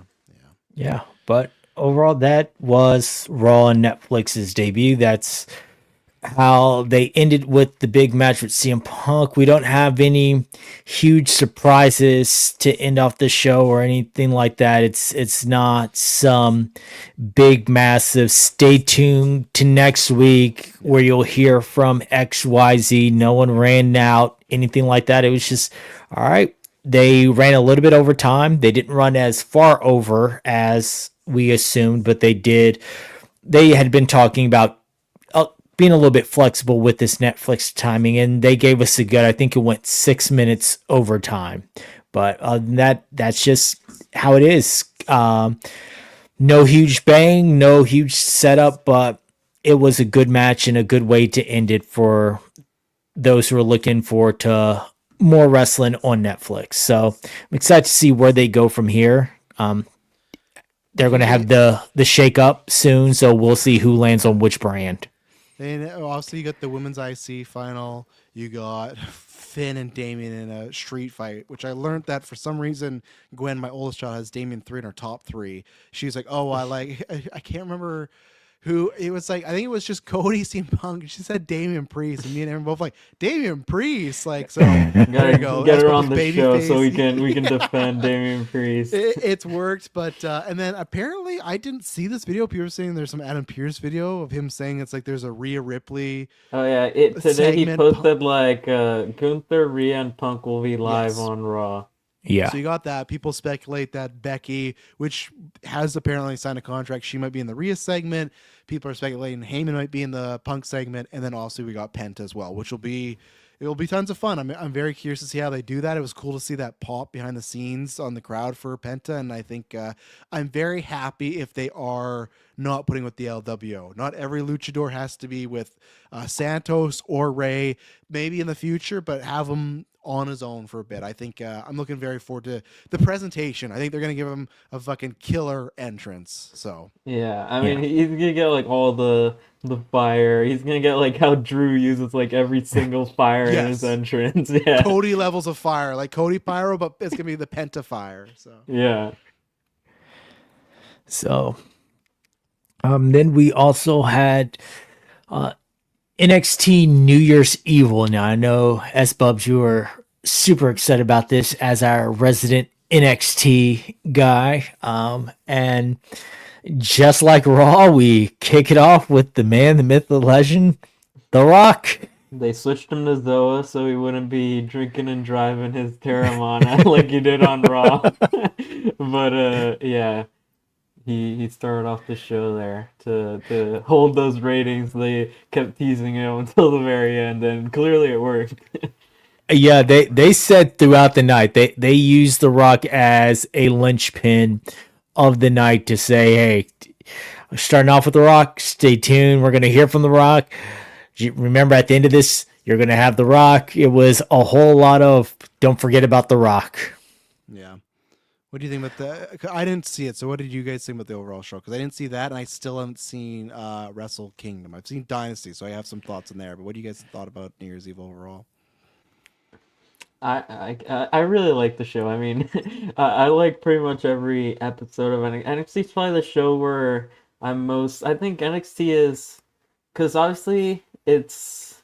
I feel like the rotation of characters is kind of consistent on NXT. Like on NXT, I don't feel there's that many people who like disappear for a long time, or NXT backstage segments will have like 35 people in them. So I feel like everyone shows up at least like every week. So NXT is probably the show that I'm most interested or invested in, like the characters. So obviously that makes the matches like more fun to watch for me since I like all these characters. But yeah, overall I thought it was a really good show. It was, I think, 5 matches in 2 hours, and it felt like they were all just going pretty much back to back and getting right into it.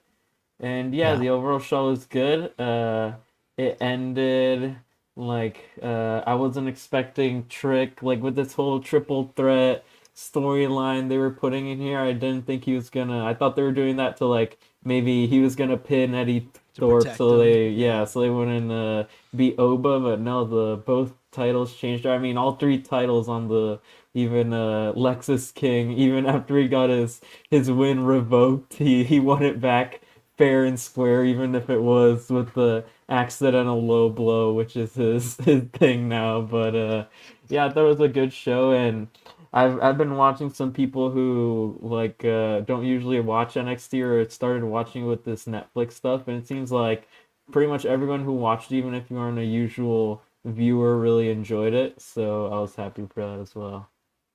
Yeah, I watched it in segments. I didn't watch all of it live. I watched the opening live with The Rock, and then kicking it off with Roxanne Perez versus Julia, which I thought was an incredible match. I love watching Julia wrestle, so that was good. And then I saw the Fatal 4-Way number 1 contenders match because I also like watching Stephanie McCourt and Cora Jade are 2 people who I really like watching as well. not Booker T style. I'm not Booker T in it over here. There's like 10 wrestling ladies that are the thirst traps, and that's definitely two of them that every day in my timeline. And that's why I said in the Discord, I'm like, man, when Stephanie and Rhea have a match, like all the time when you'd see like different Twitter accounts that are very popular Twitter accounts, but they aren't wrestling accounts, they just like get some sort of horny video or something. It's like when Stephanie and Rhea go toe to toe, I just like when Rhea has to. Is there a name for the move when she wraps people around the head and she does like the slamming? It doesn't have a name. Okay, Like they yeah. need to get a name so they can market that. But when she does that to Rhea Ripley, I can just see the view counts on all these videos happening. Very like it's gonna be Twitter is gonna break down. It's gonna it's gonna be Rhea's choke move. That's the one that's gonna break Twitter. Both they could do both. I was gonna say there was a clip that went. I think it was like Rhea pinning Liv at Bash in Berlin. And it got like I think like 130,000 likes or something like that, and it was like yeah. And it's true. There's just so many people that know Rhea Ripley from just like on the pod, like when like After 9, she's a patron in the Discord. Like Summer Hanson's never seen like a lick of wrestling in her life, but she knows who Rhea Ripley is. Like that's where it's just like I could make an argument that Rhea Ripley is like above Cody and Roman because I feel like there's more I said a month ago I put when I went to that house show I said Rhea got a bigger pop than anyone there. I'd say that like top 3 for me I would generally rank that. I would say Roman, Rhea, and then Cody in terms of like popularity. Yeah. I was gonna say I forgot to say in the Liv Rhea thing. I'm not gonna bring it up till it happens, but my new agenda is the Liv face turn and then the tag team. We need that soon. I'm excited for that to happen in 2 years. Good day. Yeah. So I watched those two matches. I watched them on mute, so I didn't hear Booker T until the next. Booker T's favorite is Lola Vice. If she's in a match, he doesn't care about anyone else. So yeah, the next day I'm scrolling Twitter and I see all of the commentary on Booker T just absolutely losing his mind during all the spots of the Fatal 4-Way match, which I'm like, okay, so because I watched this the next day, I was at work, and so I just had it on my iPad and it was on mute when I was watching it. I didn't watch the Fatal Influence match. I've heard, that it was okay, but it wasn't a big deal. I thought it was fun. I saw people saying like Shotzi in NXT is just like better than she's ever been in main roster. Like I've seen. I don't know. They're just letting her do stuff in NXT, or maybe it's just since it's a tag / trios type scenario. You're not doing all the work the whole time. Yeah. But I think she's been good so far in this group there. Yeah, so the Ethan Page and The Rock, I saw their exchange. I unmuted for that because it's The Rock. I had to hear what was going to be said. Why did he do that? Why did he slap his ass like that and say whatever he said? Like it's odd So, but hey, Ethan Page made the right call, leaving AEW, 100%. Yeah. Yeah. I didn't watch the Penta in a couple months. Go get him, Penta. I didn't watch the Charlie Dempsey Lexis King match. I heard how it ended and things like that. I didn't watch, but I did definitely watch the Trick Williams Obafemi Eddie Thorpe match because I like Trick Williams. I've been loving his ascension over the last year. Same with Obafemi. So I really wanted to see what happened with that. I did not expect them to give the title to Oba already, but hey, I'm good with that. So they had a good match. Those guys put on a hell of a show. Thorpe is a great wrestler in his own right, so I'm like, all right, cool with that. And then The Rock comes out and just goes full Rock, just full all over the place Rock. And if you were to tell me he's on cocaine in that segment, I would completely believe you. He was all over the fucking place. I'm just gonna say he had lots of Zoas. Let's just say that. I'm gonna share the still shot of this in our group chat. Which one you're pulling up. And it just it brings me joy. Just the level of this picture of him. And so, but other than that, yeah, the Rock was just there. I don't know if on you guys' stream, but on mine, it cut off as he was finishing his outro. Yeah, mine cut off while he was like, if yet, and then it cut off. Oh my god. So yeah, I just shared that picture. Yeah. Hang on, I can bring it up here for the video version because Yeah. he's he literally looks like if you've seen Pain and Gain. That's the the Michael that's Bay the one. half Zoa, half Terramana combo there. He's on a different place. He thinks he's about to wrestle John Cena at WrestleMania 29 right now. I'm saving that photo for sure. He's not only 20 steps ahead, he is looking 20 years ahead. He is zoning. Oh man, yeah, no, that's good stuff. No, the only thing I had to add, I was surprised they put it on Obi this or Obi went this quick, but yeah, it's gonna be interesting. Yeah, we'll do quick fire ones so we don't go too long. David, do you have any? What's your quick fire review on Wrestle Kingdom, not Dynasty Kingdom? Because I meant to see that, but I never got around to it. And also just I didn't see it either. I think also just because like the reviews just weren't the greatest for like a lot of the bigger matches, so that's why I didn't go out of my way. I still want to, but yeah, what do you think about the show for elevator pitch?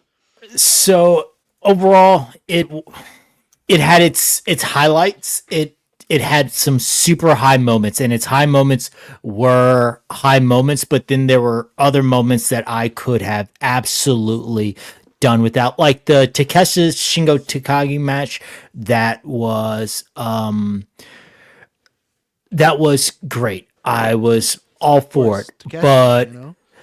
Naito versus Hiromu Takahashi, they were both gassed within minutes of that match. And it was a 17-minute match. And you can tell that match needed to end around the 8 or 9 minute mark. Like it was not Naito's there. got to be a tag guy, or they just got to call it. Which I think they're starting to do the tag team stuff with them now. But yeah, I think Yeah. Naito's his body's and then too banged up. I like the junior heavyweights, but El Desperado and Doki match and that ending with the referee stoppage, seeing that live, seeing the way that his elbow bent on that bounce to the outside was just it was not good. Hiroshi Tanahashi versus Evil, it was just a match. I mean, it wasn't nothing. Again, it's Tanahashi's doing his farewell tour as well, so it is what it is. For me, though, the match of the nights for that was Zack Sabre Jr. was probably in the top 2 of the matches. Him versus Shuda, who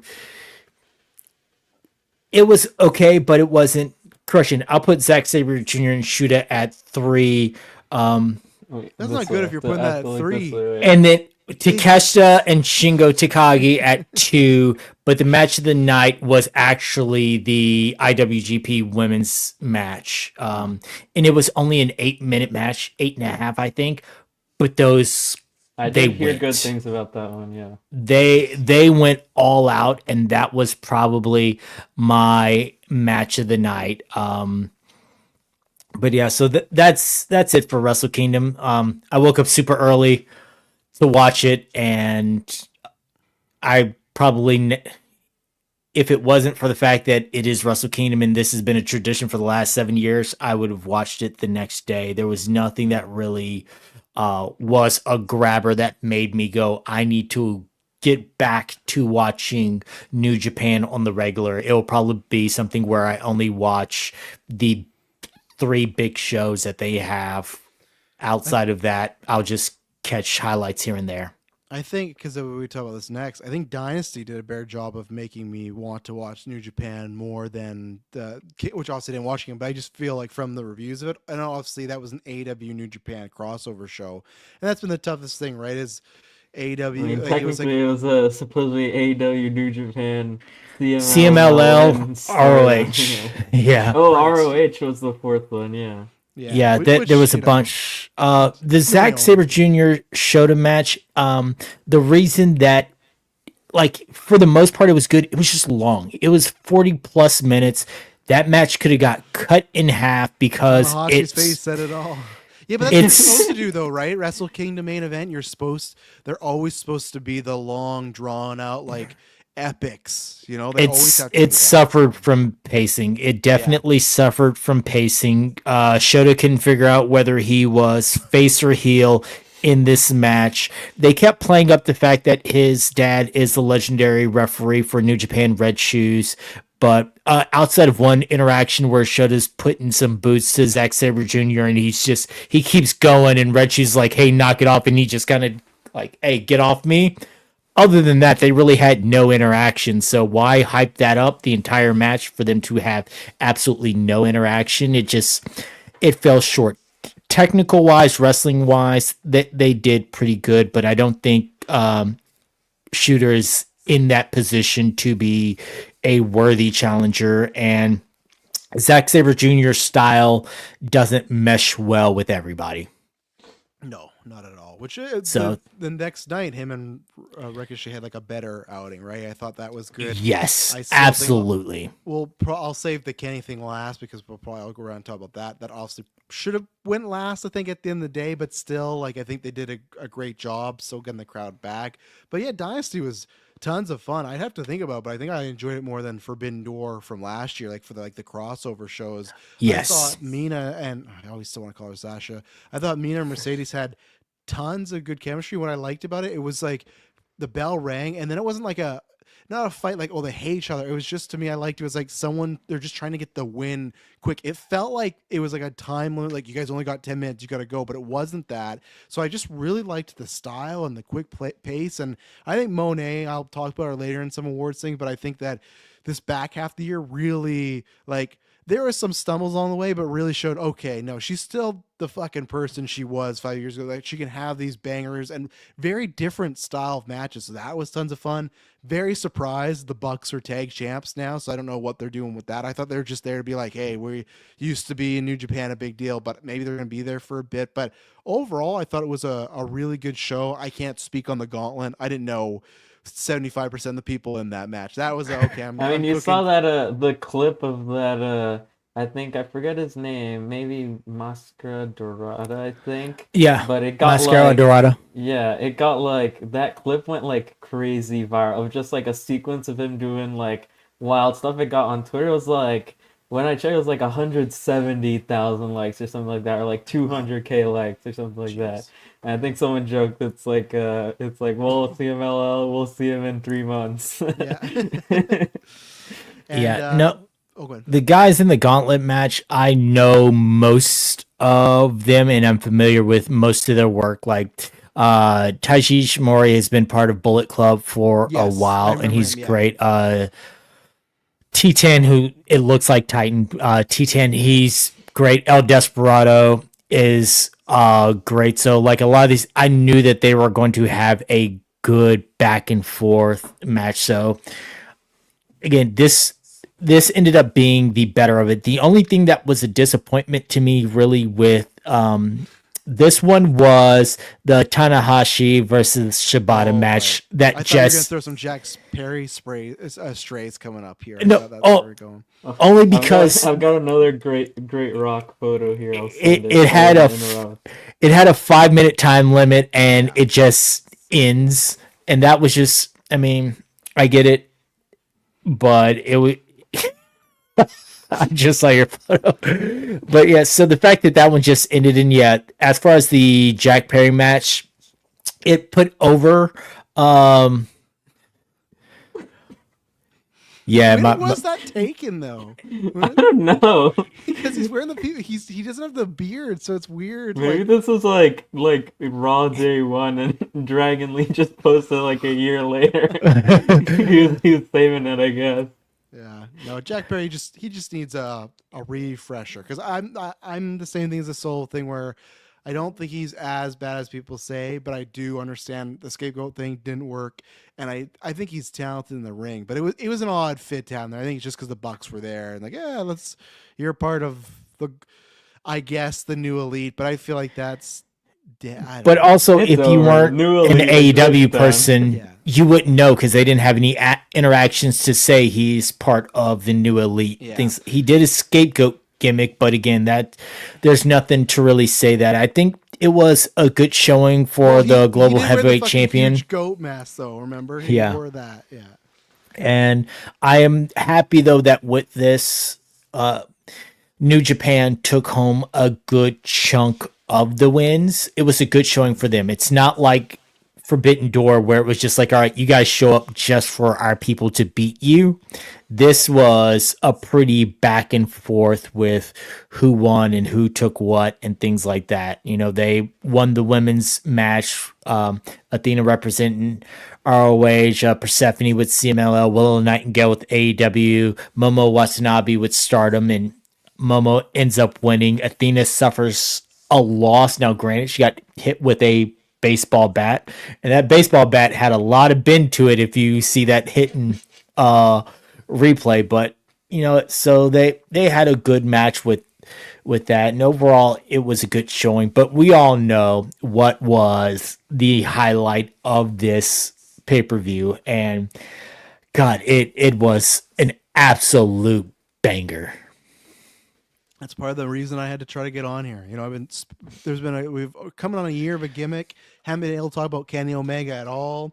I thought for sure too when Espas watched Kenny Omega, he's gonna be like, oh, like what the fuck about? Like he's not gonna, because I think me and David speak so highly of him. Like, man, Kenny's gonna come back washed, and Espas gonna be like, what are you guys talking about? That was me watching maybe one of the matches that might be someone's best match of the year. Yeah, I know what you. I can't believe that, but no, I was happy because like that's a big thing he went through, and you never know. But he was in great shape. The entrance was great. I liked the music. Everything was great. Yeah, for like fun dumb thing to say. It's my match of the year. Like, yeah, 11 days in, but like this is one where it's like, man, now like.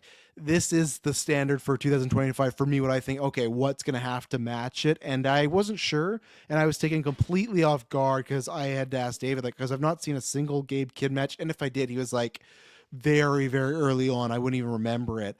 So I had to ask what the style was. And I was shocked that even if he's a brawler, I thought, okay, but I shocked that they went a full like blading, like street fights, fighting outside. Like I did not think that was going to be Kenny's first match back at all. I thought it'd be more of a classic New Japan thing. And he's done those brawls. Like him and Jericho did that Wrestle Kingdom, right? That was their match where it was a big brawl, but I didn't think that'd be the first one. So I kind of like that. It was like, he's coming back, but he's on the back step because he's been gone for a while. So Gabe can control the narrative of the match and he made it his style of match.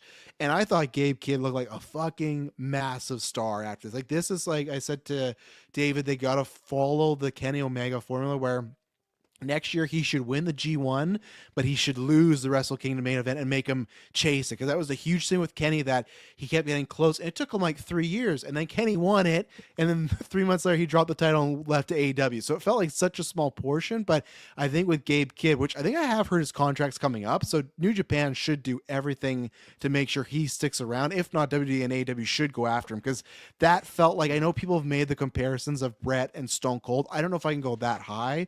Those are both 5 out of 5 matches, but it had that, like, I was absolutely shocked to hear fans booing Kenny. That's never happened since he's left. Every time he's come back, massive pops, big reception. So, and Kenny is so good because the second he hears the boos, he plays to it. You see his face. He starts emoting. He starts reacting. That's why, like, I'm not going to get on that debate because Ospreay, with winning a lot of best wrestler years, people talk about how bad he is or like they're all the same. But I'm not on that train. But that's where I've always been a Kenny guy because Kenny, it sounds cheesy, but he is a storyteller, and there's always stuff he can do, all the physical stuff, but it's the stuff in his face. It's the stuff. That's why even there's a match like years ago that him and Cody had ROH for the New Japan.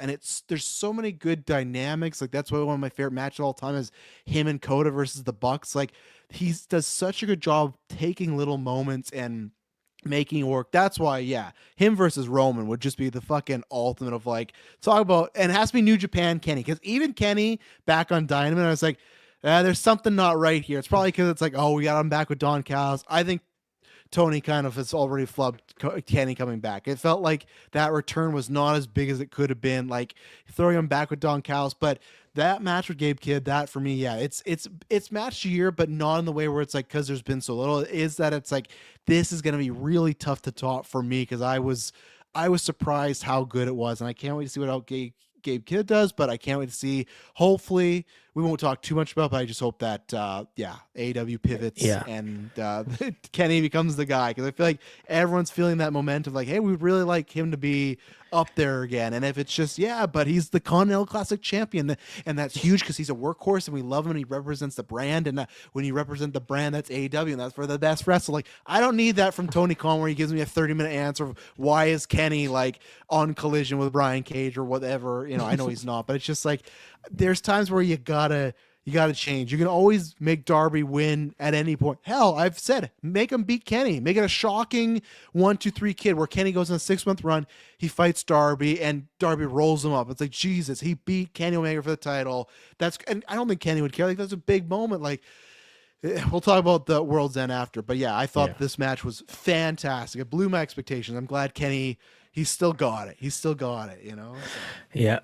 I suppose before I get your thoughts on the match, I just want to throw a little stat out there because I've been watching Gabe Kidd for years, and my first introduction to him was back in WCPW, What Culture Pro Wrestling, which then became Defiant Pro Wrestling, to which he won their internet championship. And without looking, can either of you guess the two men that he beat for this championship? Yeah, I'm not looking. Are they where are they current wrestle? Give me a hint. WWE for one, and a couple of places, but mostly TNA for the other. So Joe Hendry is one of them. Other guy, it's WWE. like British, or maybe not British, but probably British. Remember, they WCPW spent their bank on bringing in a lot of people. That's probably why they went broke. WWE. Did Drew do a stint over there at some point? He did, but he is not the one. He beat Cody and Joe Hendry. Oh, jeez. For the Internet Championship that he then lost to Zack Sabre Jr. So around 2000 is when he joined New Japan, and he went in as a young lion. Those who are familiar with New Japan's way of doing things, the young lions are basically the bottom of the bottom. They're the guys that you see surrounding the rings. They put up the rings, they take down the rings, they learn the business from the ground up. They're the ones throwing ice on Kenny Omega after the match and helping escort him out. Like, they are doing everything. They are mopping the mats in the practice arena, all this other stuff. So he went, after having this run in WCPW and Defiant, and even a little bit of a run in Rev Pro, went to New Japan under the recommendation of Shibata and started from the ground up. So that's why it was so important to him to have that lion's mark on his trunks when he came out against Kenny Omega. That's why he was getting such a pop against Kenny, because they have been watching this kid for the last 5 years rise up through their system. Nice. Yeah, what I was gonna say about this match is, like, I feel in this one match they did the soul of the company story than all of AEW has been trying to do for like a year. The good heart and soul match, yeah. Yeah, and that's where sometimes it just, like, you just need the two guys. You don't need multi groups trying to kill Ricky Morton or throw Darby down the stairs. Yeah, this is built on one guy's return and him saying, hey, I want to come back to New Japan where, I made my name, versus another guy who goes, you left and I've been making a name. I've been holding this place up since you left. And that gave it that good gravitas to the match. And yeah, I'm glad the match is what it is. Like you said, I didn't want S-Bubs coming back and looking like Killmonger going, is this your king? So that's what did you think, not only about the match, but this is your first real Kenny Omega experience? Yeah, well, I think I've seen one other Kenny Omega match. I've seen him versus Moxley, Full Gear, the I don't know, death match or no DQ or Yeah, whatever that's a it's good one. called. Yeah. I've Yeah. seen that one, but yeah, this is definitely I've seen all this hype about his return really since he had to leave because of the illness, and Diverticulitis. yeah. So yeah, it was definitely exciting to see, and yeah, I love the match. It was awesome. Yeah. Yeah, it was New definitely Japan, they it do not flew pull by. punches in their matches. Yeah, and I'd say it flew by. Like it was, I don't know what the final runtime ended up being, but I remember feeling like we were just getting started, and then they announced like 30 minutes in or whatever, and I was like, wow, it's already been that time. But yeah, it was definitely a really exciting match, and yeah, it was good because since they didn't announce it or as any like it was just special singles match. So when they started going all with these weapons and stuff like that, I thought it was really fun, and yeah, that was a 5-star match for me. I loved it. Yeah, they're a little bit light with the rules over in Japan. This match went 31 minutes and 55 seconds, but yeah, they are light with the rules. His last match before this was against Ethan Page on Collision. In Canada, they wrestled in Canada. Yep, in Montreal, Quebec on December 5th. So of 2023. So he went December 5th of 2023 all the way up until January 5th of 2025 without a match. Jeez. I Yeah. kind of want to risk. People were bringing it up recently because now that he's okay and you can laugh about it, and like I want to go back and watch that promo, the It's Golden Jets bad. promo. Yeah. I haven't All that rewatched was it bad. since it happened because I Yeah. remember people talking about it, but I want to because people say that's like I saw something that's like bottom 5 promo of the lab. But I mean, he was like on every drug right there. Oh yeah, he Like says he didn't even yeah. remember half of it. Yeah, Yeah. he And went and to the there's just hospital like literally like the next day, and that's when they yeah. told him he had it. And there's weird because like Ricky Starks is also starting to be checked out, and then he's like, yeah, Jericho, that one didn't really work. He's like, yeah, I guess it did. Like it feels like it's like practice, but yeah, for that, yeah. World's End and any AEW thoughts. World's End, I'll give a quick rundown of what had happened. We had the Continental Classic. Osprey beat Fletcher. Okada defeated Ricochet. Ricochet has this gimmick going on. And then Okada beat Will Ospreay, and we got the aforementioned, Kenny Omega's back. Will he be ready? And then he wrestles like, a banger a week from then. But obviously they're doing Okada versus Kenny at All In. I think there's a big debate online about trying to change that, but I think TK's pretty set, but I hope it will. MJF beat Adam Cole, but then Adam Cole and his buddies beat him up, so they did the full They like, did they oh, did we got Undisputed Era reunion in Orlando to like a light crowd yeah. It was reaction. not because it's past that. Monet and Chris Statlander had the rematch, and then also Ian Mariah May and Thunder Rosa, and then you also had Moxley win that 4, which we've talked about because what is it? Darby's climb Mount Everest. They won't be back till July. Yep. And Takeshita Powerhouse Hobbs. The only thing that I thought this was like a decent show. This is it was like a fine B show. I thought Okada and Ospreay was great, but they've had many great matches before. But I thought that was great. Yeah, and I thought Monet and Chris Statlander, they didn't get my match of the year when we do our awards here, but that to me was the woman's match of the year for myself. That was my favorite last year, and I do think that they gotta give Chris a big win here. I keep pitching it. I want her and Monet just like hot potato the title for like 6 months. Just have like, okay, do a no DQ match, do a submission match, just do a bunch of steps, do like a best of Have 5. AEW ever done like a hot potatoing of the title Not or really. like No, any title? other than injury. They did that with the TNT when Ray Phoenix accidentally concussed Moxley, and Moxley was just like, "Have him pin me." Like, Moxley knew, like, I'm done. And then right after, I think they had.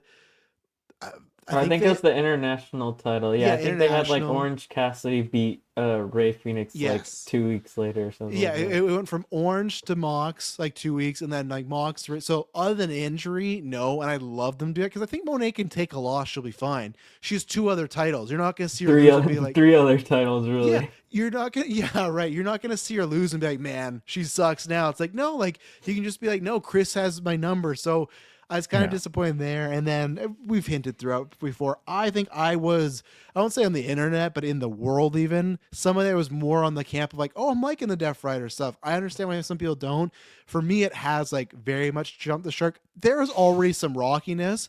But for me, once they did try to kill the That Rock Ricky and Roll Morton. Express, that's what that screenshot of Mox looking crazy, like in his hoodie, and he's got them duct taped he's to the looking like Joe wall. Pesci from Home Alone. He's looking like Harry. Like that's for me where I agree. I can't remember. There was a trending tweet. It was a quote tweet off that the tweet you shared about like them counting no pop, and I was in that camp of when they killed Brian off and he cut that promo of like, hey, people are That was when he was still acting like that Shane McMahon was coming. right, there's a higher power. But I liked the setup of, you know what, this company, the people in here, they need to step up. Like they're not on my level and I'm gonna bring them up. That I like that as far as there's this veteran that he's gonna beat you to be better. And even the Orange Cassidy, I like that, okay, he's being more violent, he's wearing the different colors, black denim now. I like the idea of I want to challenge the roster. In the soul of AEW, that's me, but the idea of like I want to make everyone better because, if I'm going to leave this place, it has to be better than it was. But now it's transformed into mouth, the poison in the mouth, throwing Darby down the stairs, and everything like that. That screenshot too. They're holding Orange's mouth open for the. That's where I liked the idea of Moxley, uber competitor. How can I make this place better? And it being wrong, right? Like Thanos being like, I want to make the world better. Let's get rid of half the people. And the idea of, oh yeah, Moxley, you're trying to make people better, but you're really hurting them. But to really hurting them to killing them is a different level. Even then, if FTR is fucking with them, they should like the first promo that Moxley cut about this idea, which I liked the story, I thought, oh, this is gonna be great, should not go to like, you know what, to get back at them, I'm going to take out the Rock and Roll Express. No, it should be, I'm going to beat the shit out of Cash and Dax. I'm going to beat them up and just squash them, show, yeah, you guys aren't on our level. You guys can talk this game, but look what you're doing. Not beat up the 70-year-old men. And that's where it's gone too, like, mustache Vincey, and that's what sucks. It's like the same way with the Elite thing that I liked the new Elite. I'm like, okay, let's see where it goes.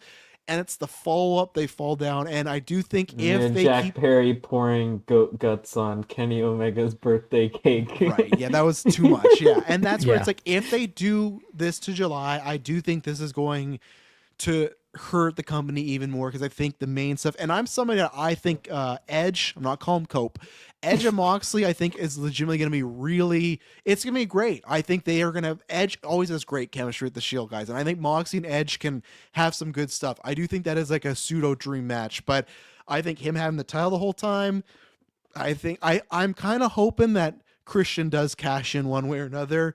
And they, like I said, Darby can win at any point, and it can be a feel good. And my last one is David remembers, like, when Mankind won, he won on a fucking random Raw main event. And guess what? It's one of the biggest moments in Raw because it was ran around the ring, everything. Yeah. It was one of the biggest moments because it was the underdog finally winning. You can do that with Darby. He could win on a Dynamite. He can win a Gauntlet and say, tonight I want you, Omega, and Omega can be like, yeah, sure. And it's like Darby at any point you can do that. And you can have him beat Moxley without the title. To me, it's not even, shouldn't even be about the title. It's like, I don't know, but they've already said, Moxley said, you'll never be world champion, which is weird because like, multiple times Darby has been like inches away from being Moxley, so it's not like Moxley squashed him. But that's my thoughts. Yeah, that's what someone's pointing out. It's like it's weird to do the thing about wanting people to, or like people of, or actually no, never mind. I was thinking of the wrong thing.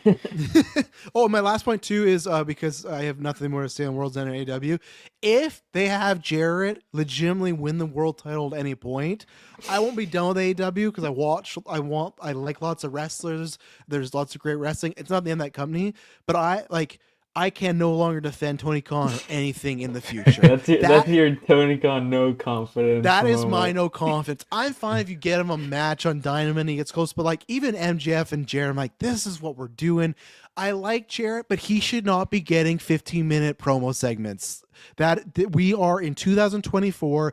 If he's not even an AEW original, he came from TNA. He left WWE because he was a producer. Like, I've forgotten about the supposed rumor that MJF's contract could be up soon when we were talking about our WrestleMania thing. That's what SRS said on the Raw review, because he said that the idea is 2024, the bidding war or whatever. But he said that he thinks he signed a new contract when he like walked out, and that was in 2022, and that is going to be 3 years. So I don't know. MJF, it's tough because I think he's just done almost everything. I think you got to do him and Swerve, but I do think he is put WWE. over a young up and comer like Jarrett before he goes for Of course, the title. Of Yeah. course, yeah, and then Make Outrunners Jarrett after. look strong before he leaves AEW. But like he is WWE bound whenever that contract's up. MJF, and I think he needs to. There's nothing left for him to do here. I think there's whack load. So I know I ranted, but there's a lot. Yeah. Looking at this card, I was like, God. No, this was for all AEW has consistently been great at pay-per-views. This was for me a lackluster pay-per-view. Yes, Okada, Osprey on there, they always do good. But the main event, I mean, it was what it was for this match. Mariah May, I love her to death, but her and Thunder Rosa was a disappointment for me. Yeah, Even I thought it being was a gonna be better, to be honest. yeah, a Tijuana street fight, it was just a disappointment. So I'm just like, it is what it is. It was a pay-per-view. It's going to further some storylines, but I agree with you on certain things like the whole not being able to win a championship thing, and I don't know where they're going with the Death Riders. The whole let me beat up the old people who can't fight back for themselves to galvanize you in order to want to fight against us. That's a stupid played out Vince McMahon trope that needs to go away. Again, if you want to fight FTR, just go fight FTR. Like their whole gimmick are guys who like to fight as well. So just be some guys who like to fight. Why is Moxley running away all the time in these segments too? It's odd, and I love heel what Moxley. happened on Collision right now. I'm gonna try and look up if anything interesting is happening. And I heard Hangman, who I love, give a great promo, and that's another one. I don't hate that one as much, but the internet fucking hates Hangman and Christopher Daniels. I do get it to an extent. I guess I'm just kind of fine because I guess I like Daniels more than Jarrett, so maybe that's my bias. But that's another one. The internet is fucking like, how can you do this to Hangman? He's with Christopher Daniels. So, yeah, I will say this. When it comes to Mox being champion, though, I want to see the belts again. I get that it's in this briefcase. that bugs you. See, that doesn't bug me, but you brought that multiple times. That's an urge for you. I like it. It bugs me because AEW has all these stupid belts for no reason, yet the world title is sitting in a case somewhere. I don't care about all these other belts, and everyone's got a belt of some sort. This is your world championship. It should be thought of as that prize. So yeah, when I think if Darby does end up winning and taking it and getting that big baby face moment, it should be like Kofi was with Daniel Bryan's belt when they bring back and they're like, this is the belt. This signifies I am champion, and celebrate with it and have that moment. As far as Jarrett, I do not want to see him win the championship at all. I could see a situation where he has a slow descent back into madness and he starts off on a babyface run, and the more he doesn't get to the title, he gets more and more desperate until you have a match with a lot of run-ins, a lot of guitar shots, and you actually think he's going to come close, and then he doesn't, and then he rides off into the sunset. Fine, but he does not need to win. No, yeah. S-Bubs wants to win. I can see that smile on his face. He wants him. TNA. I'll say a Jeff Jarrett guitar shot does factor into why one of the matches on my top 10 matches list is on my list, but we'll get to that. Was I supposed to make a top 10 matches? You didn't have to. I just made one. That's fine. That's fine. I was going through my notes. I'm like, I've got my awards. I've got my reason behind my awards. And that's why I'm excited. Dropkick works. I just made it for 10 just because I really can't. Like, my number one is, I said it earlier, I think it was maybe off there. I don't actually remember, but like I have my number one pick for match of the year, but really all the matches in my top 10 are ones like I could watch any day and say like this is my favorite match of the year. That's why I'm excited for next year's awards, because now with Dropkicked, I feel like I can do a better. It's the same with Letterboxd, right? When people like, what's your top this 10? year I want to like log everything Yes. I watched, because I was sort of like a couple of months I kind of dropped in, I like logged some stuff, but this year I want to log like every wrestling stuff I watch. I got to go back and do the Raw, Netflix, and Wrestle Dynasty because I went to go do Dynasty and it wasn't on there, and that what deterred me. Yeah, It's it like, usually takes like 24 to Yeah, 48 okay. hours, I think. But yeah, I think Wrestle Dynasty just took longer because like the weekly shows they like auto update them. But I Yes. guess since that's like a first time show, they had to probably like manually put it on there, something like that. Yeah. So okay, so we'll do awards and then we'll do just a draft update. We'll quick fire. So how about we'll just do we'll go like I think we can start from. I don't know if you guys want to start from like the top or like the bottom, like Let's work see. backwards I to th- ending with like wrestler of the Let's year, let's match of the end year. with wrestler and match of the year. I mean, Sure. we might touch on those later, but we will save those. So yeah, we can start bottom up. So let's start with the Chills Award, the most quotable line of the year. And I can tell you, I have I a wrote top down. 5 here. Yeah. I only wrote down 4, but 3 of them have a theme. So just in Chills. an honor of Do- the category. do we want to each of us give our top ones, or do we want to go round robin? Everyone gives one until we run out. I say we each give all of ours and then move on. I agree because then we won't be here for another hour. So All right, Yeah. so Yeah. I will go first. My top one, the one that lives rent free in my head, is I prayed for this and it happened. yeah, I can spoil it because I only have 2. That is my number 1 for the year. I thought that line is I have that one at number 2. yeah that Yeah. line is so cold. I remember when Drew dropped that in promo. It's like fuck, that's so because like he came in, he was acting all sad, but he wasn't sad. But that for me, that's my number 1. That line is man so good. Whoever gave that to him or he brought it up. So Okay, so along those lines and keeping with the same theme, my next one is Chosen One. Who chose you? Who? What's his name, huh? Say it. That moment, that call out, I was like, we're going for it. We are really doing it. My number 3 is you never drink, you never do drugs, you spend all your time in rehab. yeah, no. They're all punk or around punk or anything like that. Then no, that's a good one. So Yeah. So those were my top 3, and then my number 4 was just simply The Rock introducing the term Cody Crybabies, because that was a staple for about a good 2 solid weeks in the wrestling community, was the Cody Crybabies.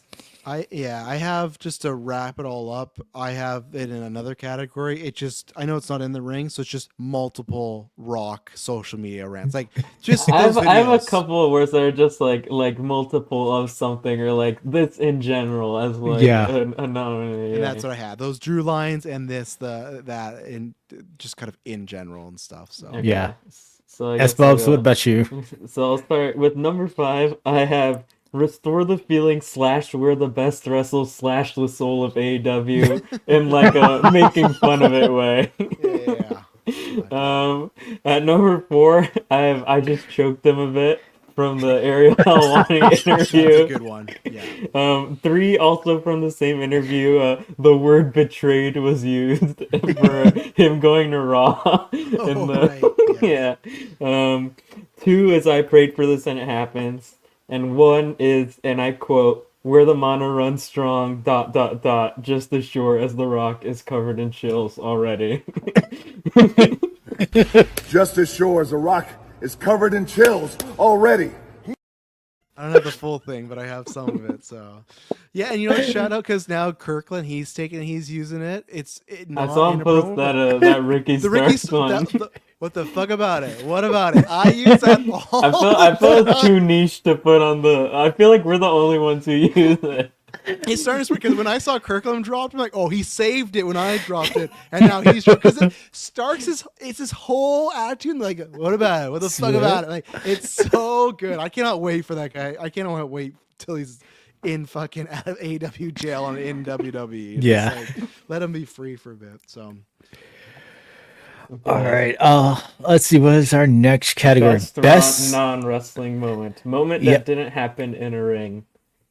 All right. So for me, number 5 I have is Punk is vindicated. So, and that is all because AEW decided to put out that footage that basically was like, yeah, no, he was telling the truth.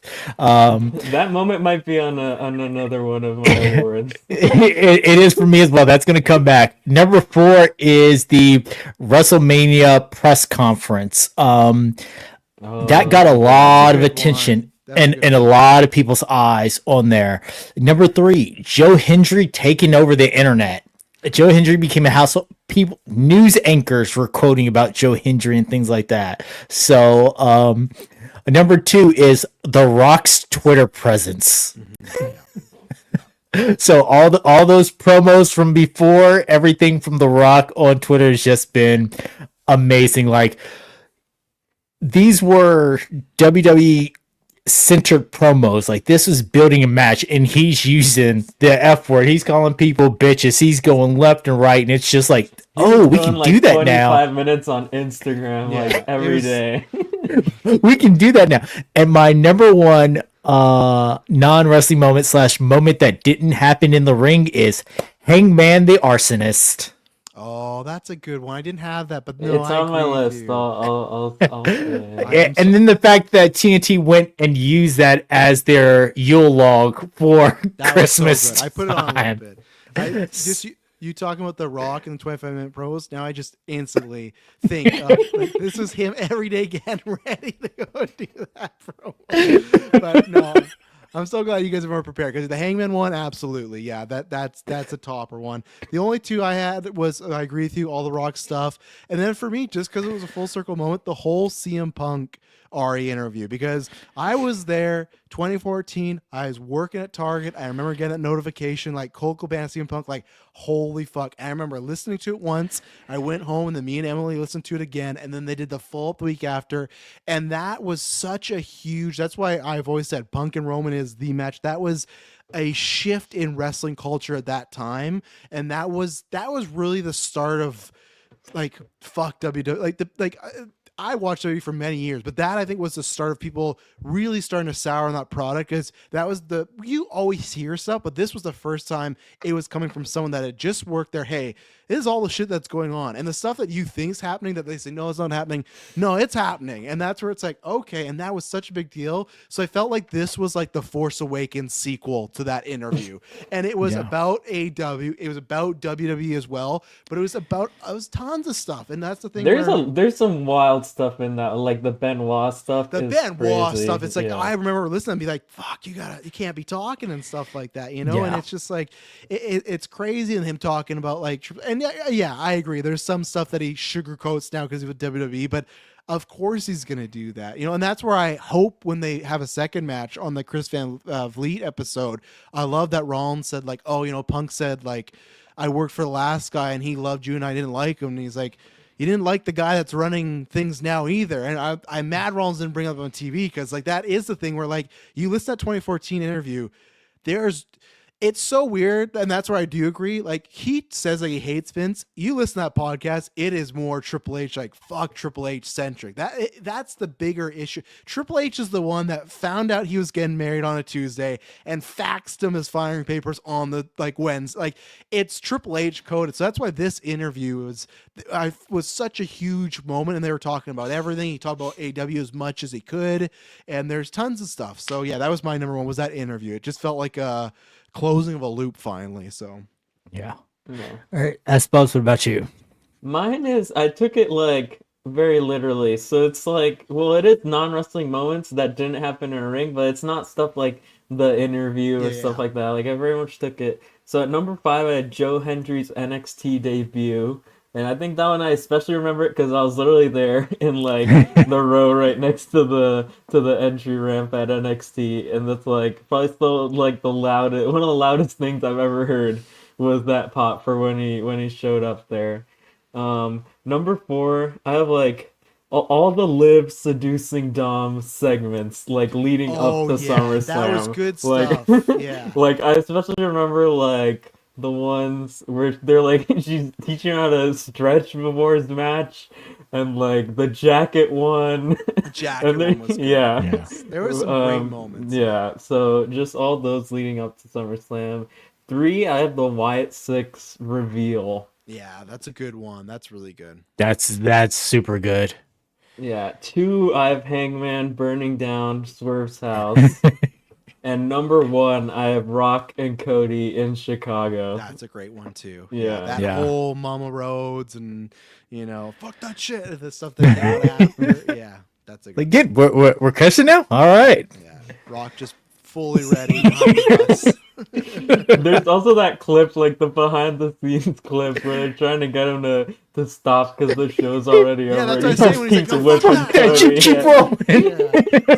So the Rock says it's over. Poor Cody's just cold and bleeding. Like I want to go. I mean, it home. was the perfect scenario, like with it raining outside, Oh, and yeah, like it's the cinema. Cena It's- truck in the background. Yes. Yeah. It's a top 10 like backstage fight segment. Like that's a good one. Yeah, And that the whole was thing leading up to, like, people remember the stuff outside were like when he's throwing the trash can at Cody and like stuff like that. Cody's Yeah. bumping all around, making his way to the door, and it is just incredible. Yeah, getting massacred.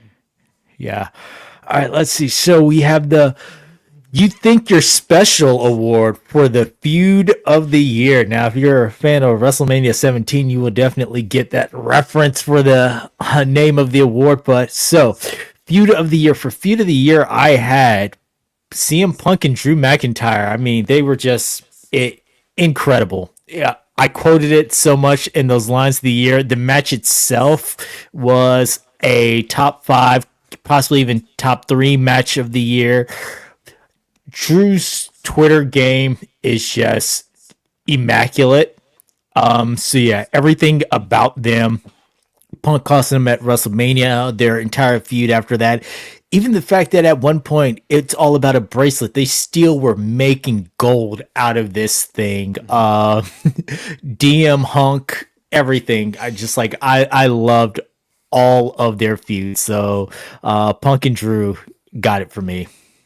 Yeah, for me it was a tie. I got Punk and Drew for every reason you said. I think that's one of the rare feuds that Punk getting hurt actually did help it. I think right near the tail end, it was like, okay, we're going a little too long, but I think it ended pretty much at the right amount of time. Like maybe a month earlier, but of course they want to do Hell in a Cell Bad Blood, so that's fine. But yeah, that, and then I have it tied with Hangman and Swerve. Hangman and Swerve, I absolutely loved. I love that they did.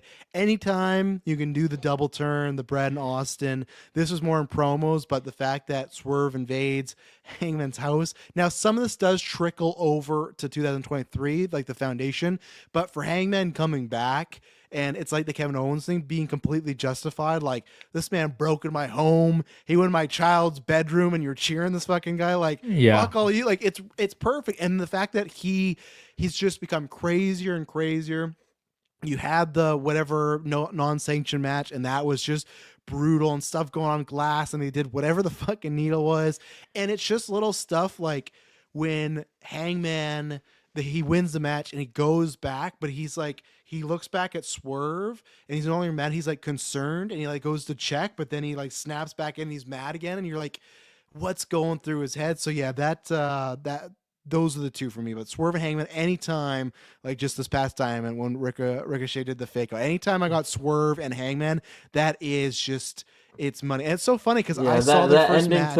to the match he does. Yeah, for a second he has like the what did I just do Yeah. face, and then he gets angry again. Yeah, and that's where I love it's like little stuff, and that's where I know, man, one day we're gonna get that tag team. I can't wait for the can they trust each other? But and it's so funny because I saw when I was at Wrestle Dream in 23, like I saw their first match, and I had no idea, and it was a great match, but no idea what was gonna become. And so yeah, it has to be a tie for me. Those two personal ones. Yeah, and I had Drew versus Punk as my favorite feud of the year, and yeah, I agree with all the stuff you guys have said. Just like the whole build to it, and like how they were able to make it last so long, even with the injury, and just the whole promos and the matches, and it ending with the Hell in a Cell match. It was just great. Yeah. I've always said that my issue with Hell in a Cell is got overused. It should be the ender of big blood feuds, and this was the perfect type of match to end this in. And they put on a hell of a match to end it. So yeah, that was great. All right, next up is most improved wrestler. You may take some umbrage with this, S Buff, but I'm going to go Tiffany Stratton. Oh, okay. She when she first came on the scene, she had the daddy's gimmick, and then she's been slowly improving. She improved a lot in NXT, but this last year, her on the main roster, not just the winning Money in the Bank, but a lot of her other matches, she has been showing her athleticism. She's been putting on a big stage, and she has not been letting down when given the opportunity. So I'm a have to say Tiffany Stratton as my most improved, because she is just, it's been leaps and bounds for her. All right, well, I got a female as well, sometimes blonde, but not always. I'm going with Chris Statlander, because she's somebody before this year. No, I wouldn't say I didn't care about her, but I thought, okay, good, solid worker. Like her whole TBS championship run, I thought was fine, but it's not really that memorable other than she beat Jade Cargill, and that was it. But between the Will Nightingale match she had, that street fight, the two Monet ones, now I look at her and I think it's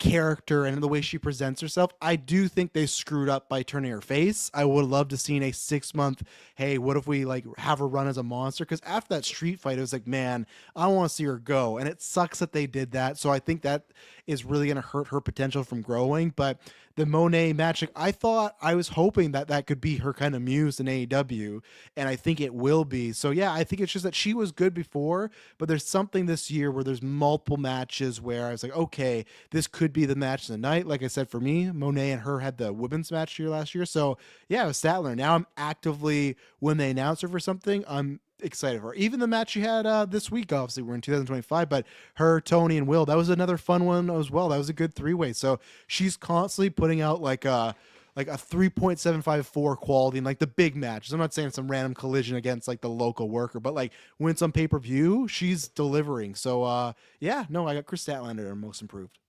Nice. I can definitely see that she's been putting on, and yeah, those Monet matches have been just amazing. Really good show off for her. Yeah, and for me, I also have a woman on this list, and so no, it is not my GOAT Damian Priest, but it's actually Nia Jax is my most improved wrestler. Because I think I've enjoyed every single match that Nia Jax has had this year. I think I can say that. And I think she's had some really great ones. I think I liked the whole mini feud with Becky at the start of this year. That I think was done. I really like, people post that clip of her beating Becky on the day one, and the guys in the front row are just so mad. They're just like yelling, and they do the whole breaking the nose spot, but like with a blood capsule. Yeah. And people online were so mad at that. But yeah, I'm picking Nia Jax as my most improved, because I just like all her matches as someone who like people don't really care. I think a lot of people see it that not everyone definitely, but I think people definitely liked her more this year. Yes. Yeah, no, I agree. No, it definitely big improvement from that original run, which was very tough to watch as someone that was there. So she's had a lot of improvements. I don't know if I could rock with most improved, and but that will come around a little bit later. My reasonings why. So up next for this one, we have 35 picks ranked with number 1 being the winner. So breakout star. My number 3 is Kyle Fletcher. I liked him as a tag team, but he has really been getting his shine outside of the United Empire this solo run. As much as I hate Don Callis, I've liked the work that Kyle Fletcher has been doing. He has not only his ring work, but his character work has been just amazing. Number 2 is Jacob Fatu. Not only his wild in the ring work, but I mean, the guy just makes me laugh with the whole I love you solo, and just only man that I know who can stand for a 10-minute solo promo and keep the same pose the entire time with the menacing face and everything else. Just everything about Jacob Fatu, like my man is here for the business and he's putting on. He is the best part of the new bloodline, and I'm all for it. And my number one breakout star is Obafemi, who has just been absolutely dominating. Like I can't remember a time that I've tuned into NXT or someone has said, "Hey, you need to watch this match." And Obafemi has not been putting on. So he is my absolute breakout star this year. That's a good one. I'm not watching NXT as much to agree with that, but I feel like just watching from the outside, I'd probably agree with that. This was a tough one. I had multiple people, so it's gonna probably sound weird when I say this, but I'm saying Braun Breaker. The reason I'm saying this is because like he was like a bigger deal when he came in the NXT champion stuff, but I feel like he's becoming like he was over, but I feel like it's like now he's over.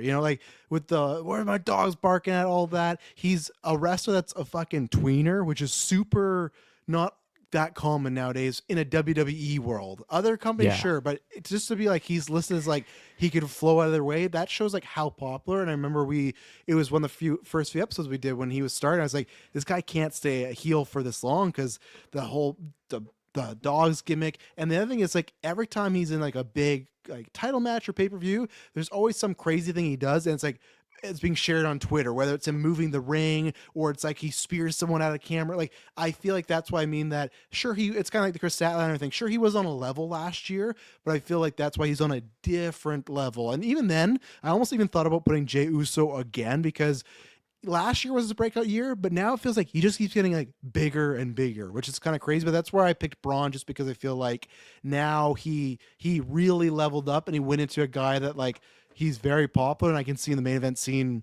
I don't know, tomorrow he could lose his IC title and win the Rumble, and I wouldn't blink an eye if they're like, yeah, it's Gunther and Braun at WrestleMania. I wouldn't think, oh, that's out of like that doesn't make sense.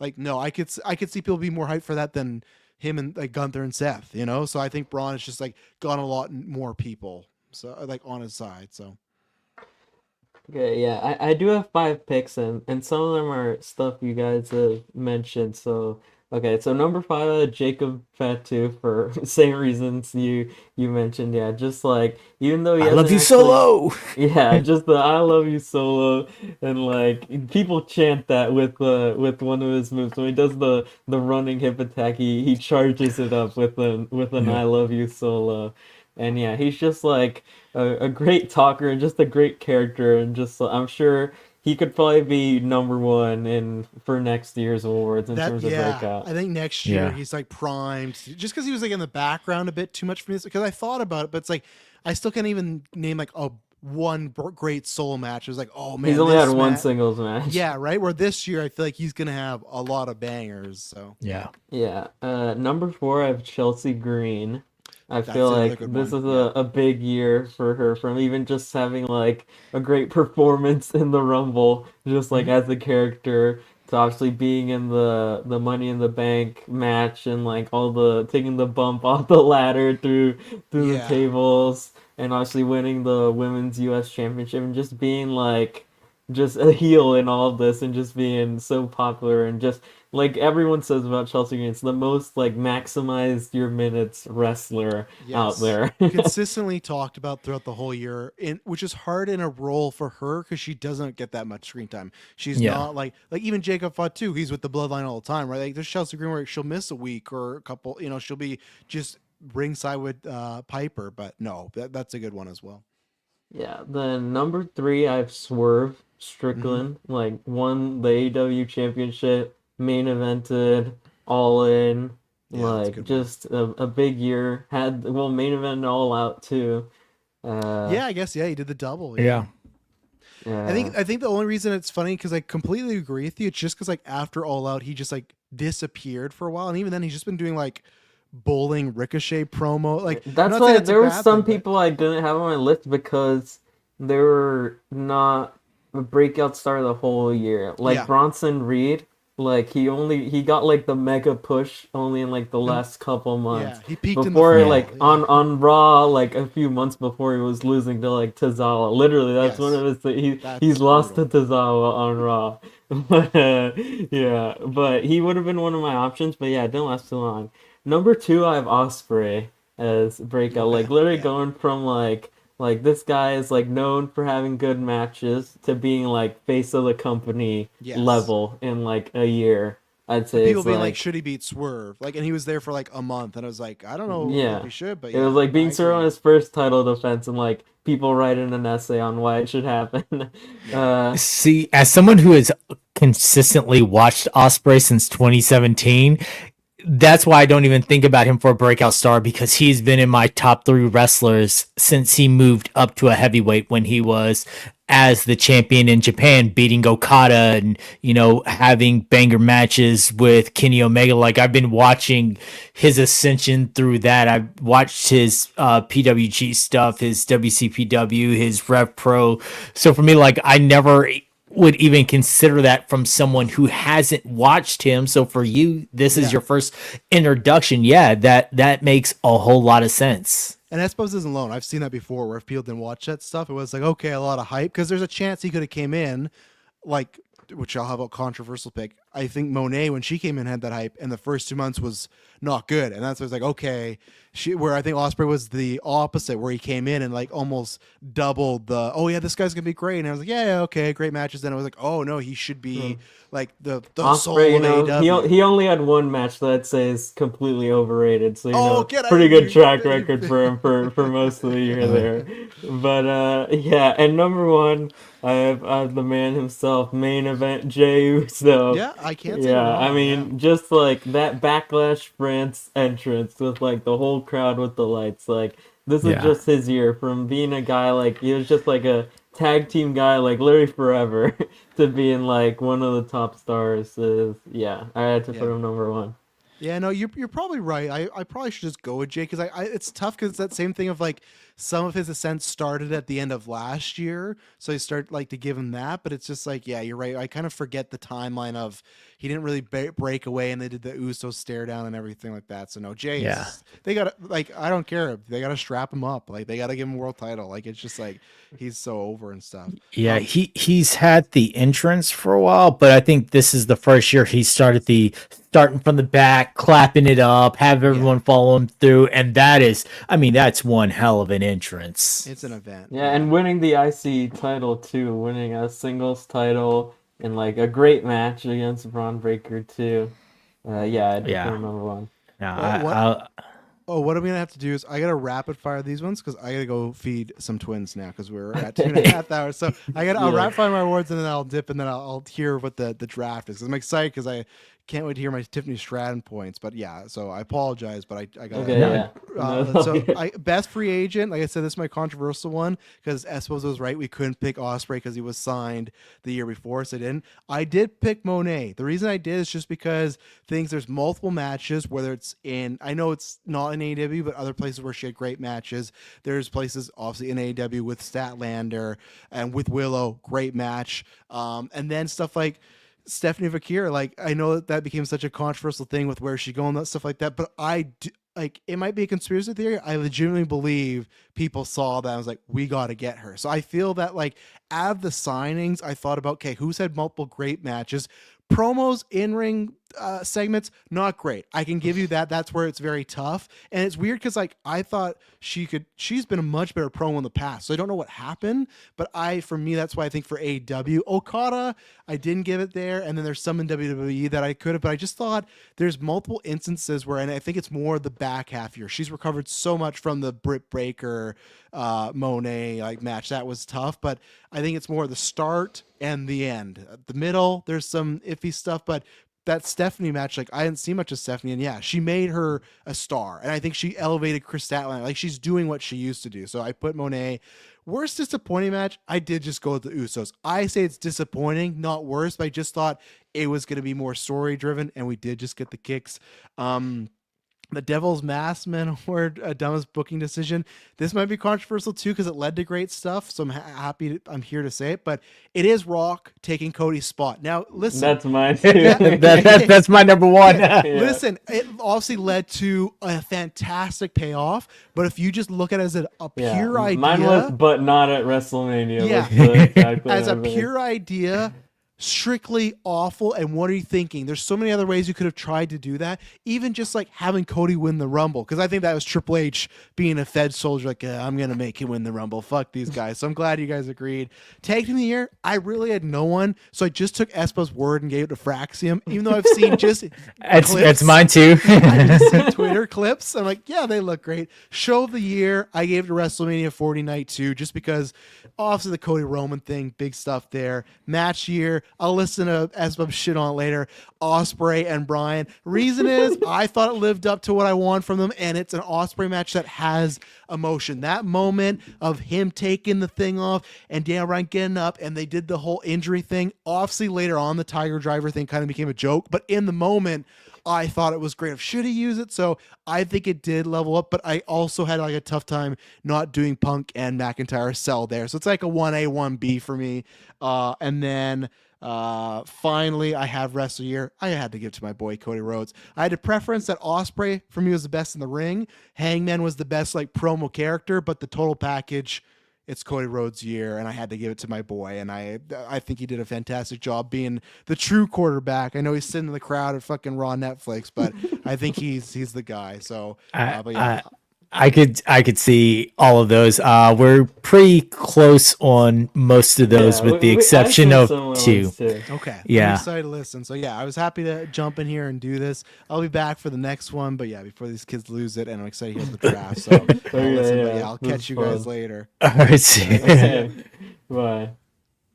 All right, so I guess I will go with my best free agent signing, and you know what? I'm going to follow his route. I'm going to rapid fire all of mine until we get to the best match and the best year. So I'll rapid fire everything except for those last two. Then you'll rapid fire yours, and then we'll actually go in detail for match of the year and wrestle of the year. So best free agent signing, I had 4. I had Monet, I had Julia, Jade Cargill, because Jade had been on a roll up until she got injured from her debut in the Royal Rumble up until now. And then I put Stephanie Vaquero on there because she's been doing good in NXT, but I call her one of the best free agent signings because that match with Monet and the way that they just stole her out of that, I'm like, that is just, and I mean, she's been putting on, they immediately... Yeah, it's like in sports when they do a move so good they have to invent a rule around it. That's what happened with them taking her. Tom Brady, this thing. Worst disappointing match. Jay and Jimmy's on there, but I also have 2 different Nia Jax matches. That's what I said about Nia Jax. So I have Nia Jax versus Jade. The reason that it was disappointing is because it ended up. Finish. Yes, the DQ. So she loses her undefeated streak in such a piss poor manner. And then Nia Jax versus Bayley, and that's the Hurricane Rana match where she goes for the Hurricane Rana and ends up power bombing herself. Yes. So that is my reason behind that. The Devil's Mask Men Award for the worst / dumbest booking decision. Rock steals Cody's spot is number 1. Jericho winning the ROH championship is number 2. I'm tired of Jericho in these prominent positions. And number 3, worst / dumbest booking decision was airing the CM Punk footage that did nothing for AEW whatsoever, but legitimately make them look bad and make them not look as credible. Tag team of the year is Fraxium. No one's been as consistent as them all year. From the matches I've seen and from the clips I've seen, they've been just great. Show pay-per-view / PLE of the year, I went back and forth between AEW Dynasty and WrestleMania Night 2, but I'm just going to have to give it to WrestleMania Night 2 for multiple reasons. The finishing, the story, the moment with Seth Rollins hobbling out and doing his best there. The match at the beginning, Drew's match with CM Punk and everything, like that was a moment. Drew tweeting in the middle of the match, that was a moment. So that I'm had to just give it to WrestleMania Night 2 for the show of the year. All right, so rapid fire yours all the way up until those last 2. Okay, so for free agents, I have number 4, Julia. Just speaks for itself. Number 3, I have Shelton Benjamin. I think like took a guy who wasn't doing anything and put him into a prominent position. He still got it, like for sure. To Ethan Page, like you guys said before, Oh like from doing nothing to yes. like NXT champion segment with CM Punk, The Rock, like, and number one, I do have Stephanie Vaquer for same reasons you listed, and I think she's got. I like Julia a lot. Like I really like Julia. I think Stephanie Vaquer is a huge future Yeah. for. Or you're gonna say something? Nope. Go ahead. Oh, okay. Worst slash most disappointing match. Four, I have Mercedes Moné versus Britt Baker All In. Number three, I have an absolute dynamite classic, which is Jay White versus Daddy Ass Billy Gunn in a banger that ended with DQ. He didn't even beat Billy Gunn there. Number two, I have Jimmy Uso versus Jey Uso at WrestleMania. And number one, I have Cody Rhodes versus Solo Sikoa at SummerSlam for dragging this out so long, and it wasn't good, and it was just Yeah. forgettable. And they had a better match like a month later. The steel cage match is like really good, and the SummerSlam match was not good. Yeah. Okay, for Double Masked Man Award for worst slash dumbest booking decision, number one, I have the Gable Otis feud that just like never continued until like 9 months later. Like they had a hot feud and then just did nothing with it. Number four, Statlander face turn slash where did Stokely go? Where is he? No one knows. Number three, I have the Elite take over AEW as the storyline. I could have put the Tony Khan pile driver, but that could have been in best moments of the year too. But it wasn't a ring, so I couldn't put it there. Number two, I have AEW releasing the CM Punk footage, and number one, I have but not at WrestleMania, as I said before. Yeah. Um, Tag Team of the Year, Fraxium. Yeah, just same reason. Just completely consistent. Like, haven't had a single bad match the entire year. And yeah, for my show of the year, I went with WrestleMania 40 in general, but also it's more specifically night two. Like you said, yeah, Seth and Drew is just like a fantastic match. The show also had Io versus Bailey, very underrated match there, I feel. And yeah, the main event also, and the whole finishing the story thing is just great. Yeah. So those are great ones. All right. So for match of the year, and what is a surprise to no one, I am going with Osprey versus Brian Danielson. Like that was just, to me, that was an event. Those guys went all out. You had the whole thing with the respect, so wouldn't use the Tiger Driver, just everything about it. That was an absolute event, and it was one of the best matches that I've seen in a very long time. Yeah, obviously, I couldn't give that no selling indie flipper his match of the year, obviously. So I had to go with Cody versus Roman as the match of the year. Um, yeah, this is the Cody versus Roman was just like the most exciting match of the whole year for me. With like, and I think even before the run-ins and stuff, like WrestleMania 39, people said that like before the whole interference, it was one of the best WrestleMania main events. I think just the in-ring portion of not 39 is better, but this one still great. Just some great sequences. Roman going full the bright lights mode. He's hitting like bridging suplexes in this match. But yeah, this is my, and if you have your other top matches, you can list them off also because I have mine as well. I know. So I had some honorable mentions, which were Punk and Drew in Hell in a Cell. Yes, Roman Cody. It was a great match. What knocked it out of a top contention for me was the fact that it kind of got convoluted with another year of run-ins and things like that, and some of them just, again, the Undertaker one confronting The Rock, like, I get it. He was there. You didn't have Stone Cold there. I thought the Stone Cold thing would have made more sense than the Undertaker, but you got to use what you got. But that just kind of made it seem a little bit off to me, but the redeeming part of that was Seth Rollins coming out and doing his thing, and that man couldn't even walk, but he still had the gumption to push forward. So that was a good one. Another good one, I'm going to pull it from a different list that I have, is Osprey versus Swerve at Forbidden Door was a top one for me. Even with Osprey losing that one, that was still just a great match. And then another Osprey match was Osprey versus Michael Oku from Rev Pro High Stakes, which was basically a passing the torch match. Like, my time with Rev Pro is done. You were the future, and I mean those guys put on an absolute banger, and that was February, and that match still lasts with me. So, but Osprey Danielson is definitely the top for me.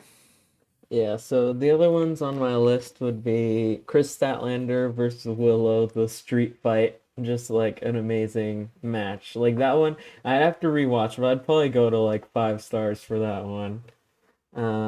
Sting and Darby Allin versus the Young Bucks. This was extremely close between the Cody and Roman one for me. Like for a long time, this is probably it's always between these two. But yeah, this is an amazing match. That match and like the whole Darby jumping off the ladder into the glass spot. Yeah. It's just like one of the most memorable moments there. I also had Punk and Drew, the Hell in a Cell match. Like you said, yeah, just great story, feud ender, and just like the brutality of it that you hadn't really seen in like WWE for a long time. Um, I had one that I don't know if many people watched, but I love this match. It's Io Sky versus Hayashida. I'd have to find her. I don't remember her full name. I have it written down somewhere, but from Marigold. It was that same weekend with her, and then also AJ Styles went over to Japan that week. And this is a great match. Just like Io Sky in just like a full showing off mode, really, Yeah. and just doing like all the stuff just going like she ends this match with a tombstone into the moonsault. Like she does the tombstone pile driver and then does the moonsault to finish this match. And it's just a really fun match. I have the Casino Gauntlet from All In. I just love this match. The debut of Ricochet in AEW, and obviously I mentioned it before, but this is really the only match you can say that Hangman Adam Page gets hit by a chair shot from Jeff Jarrett in this match. Yeah. No, Then, oh yeah, go ahead. oh yeah, I was gonna say next I have also a match from the same show, and I have Swerve versus Bryan Danielson, the main event of All In. Just a fantastic match there with just obviously the entrance of Danielson with the final countdown, the whole story of it. And I thought it worked really well. Where the title went on and where this led to Death Riders, maybe not, but in the moment, great story and match there. Then I couldn't really decide. There's so many great matches, but if I had to pick one, just one, I have Fraxium versus Chase U from NXT Heatwave. This is the one that's highest rated, like on Cage Match, and I think Meltzer too. But really, either one, I think they already had 3 matches, but either this one or the No Mercy match are both like equally great to me as a tag team match. Probably the tag team match of the year, just in normal rules outside of Sting and Darby, which is the different type of match there. Then I have Obafemi versus Dijak versus Josh Briggs from Stand and Deliver. This is like the big meaty men match of the year with like maybe one of the spots of the year with Obafemi carrying Dijak and Josh Briggs at the same time and doing like a super Death Valley driver on both of them. And this is just like a big hard hitting match there and just a great moment of his whole reign. And last, I have the NXT Championship Fatal 4-Way from NXT Heatwave with Trick Williams, Sean Spears, Javon Evans, and Ethan Page. Those are just a fun match. So just like plays to all 4 of their strengths, and it had a great crowd. And this is the ending with Ethan Page winning the NXT Championship. And yeah, those are my top 10 there. Hey, those are all good choices. Can definitely see why you would choose some of those. I forgot about that EO match from Japan until just now. So yeah, that was a banger of a match. She she did amazing. I remember going back and having to watch that because of how many people talked about just what she did with that match. So yeah, I'm all for that. That was a good one. So yeah, no, that's good. So from there, we then go on to our Wrestler of the year. our wrestler of the year, our top dog, our person that we think was the absolute best. So I think it's pretty clear who mine is, and that is the man, the myth, the legend, Will Ospreay. And I will give you a rundown of Will Ospreay's year. Will Ospreay's year, for the most part, goes like this: January 13th has a banger with Okada at New Japan's Battle in the Valley. Then he goes to TNA Impact to give the rub to Josh Alexander the very next night. He has the match against Michael Oku at Rev Pro a month later on February 18th to give Michael Oku the rub. March 3rd, he goes against Takeshita at AEW Revolution. Then we move on to April 21st. That is him versus Bryan Danielson at Dynasty. May 26th, him versus Roddy Strong at Double or Nothing, where he wins the international title. 3 nights later, he wins the number one contender for the world title. Then we get Will Ospreay versus Swerve at Forbidden Door. That's in June. And then July, we get Will Ospreay versus MJF on Dynamite, where they go just shy of 1 hour, 59 minutes and 97 seconds. That's July 17th. They have the rematch where Will Ospreay wins the title back at All In on August 25th. Will Ospreay faces Pac at All Out on the 7th of September. Then in October, it's over a month later, he has the three-way match. He did lose, but again, excellent showing. Ospreay, Ricochet, Takeshita at Wrestle Dream.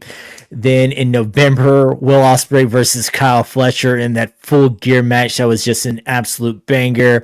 And then he ends his year at World's End versus Okada after already having an incredible match earlier that night. This man has been putting on, in the words of Sheamus, banger after banger after banger after banger. Will Ospreay is that dude. See, the problem there is he wasn't drawing money and he wasn't telling real cinema like my man, the real wrestler of the year, Cody Rhodes. But was Cody drawn, or was The Rock and Roman drawn? I don't know. Well, clearly Triple H says he's the quarterback, and he has no bias against Rock, obviously. So Cody Rhodes is the real wrestler there. No, like Travis said, just the whole story up to wrestling, like the whole "We Want Cody" movement, like he made Rock change from being the corporate Rock that he's been for like how many years now, like 15 years or so. And yeah, just the whole story up to winning the title and being the champion, face of the company the whole year, and just being the top guy in this whole run has been really great. And he's had again like a lot of good matches. I think also like AJ Styles in Backlash France, a great match there. Like I said, the surprisingly good Cody Rhodes versus Solo Sikoa steel cage match, which is actually a really good match.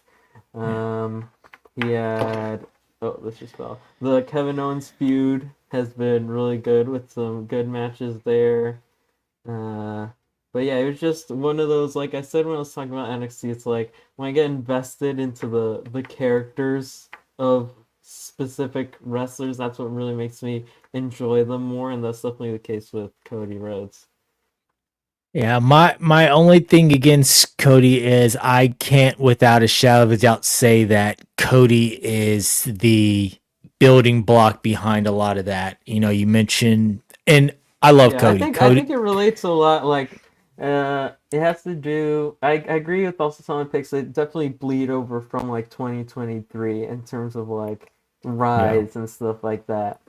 Yeah, Cody's build is a carryover from last year.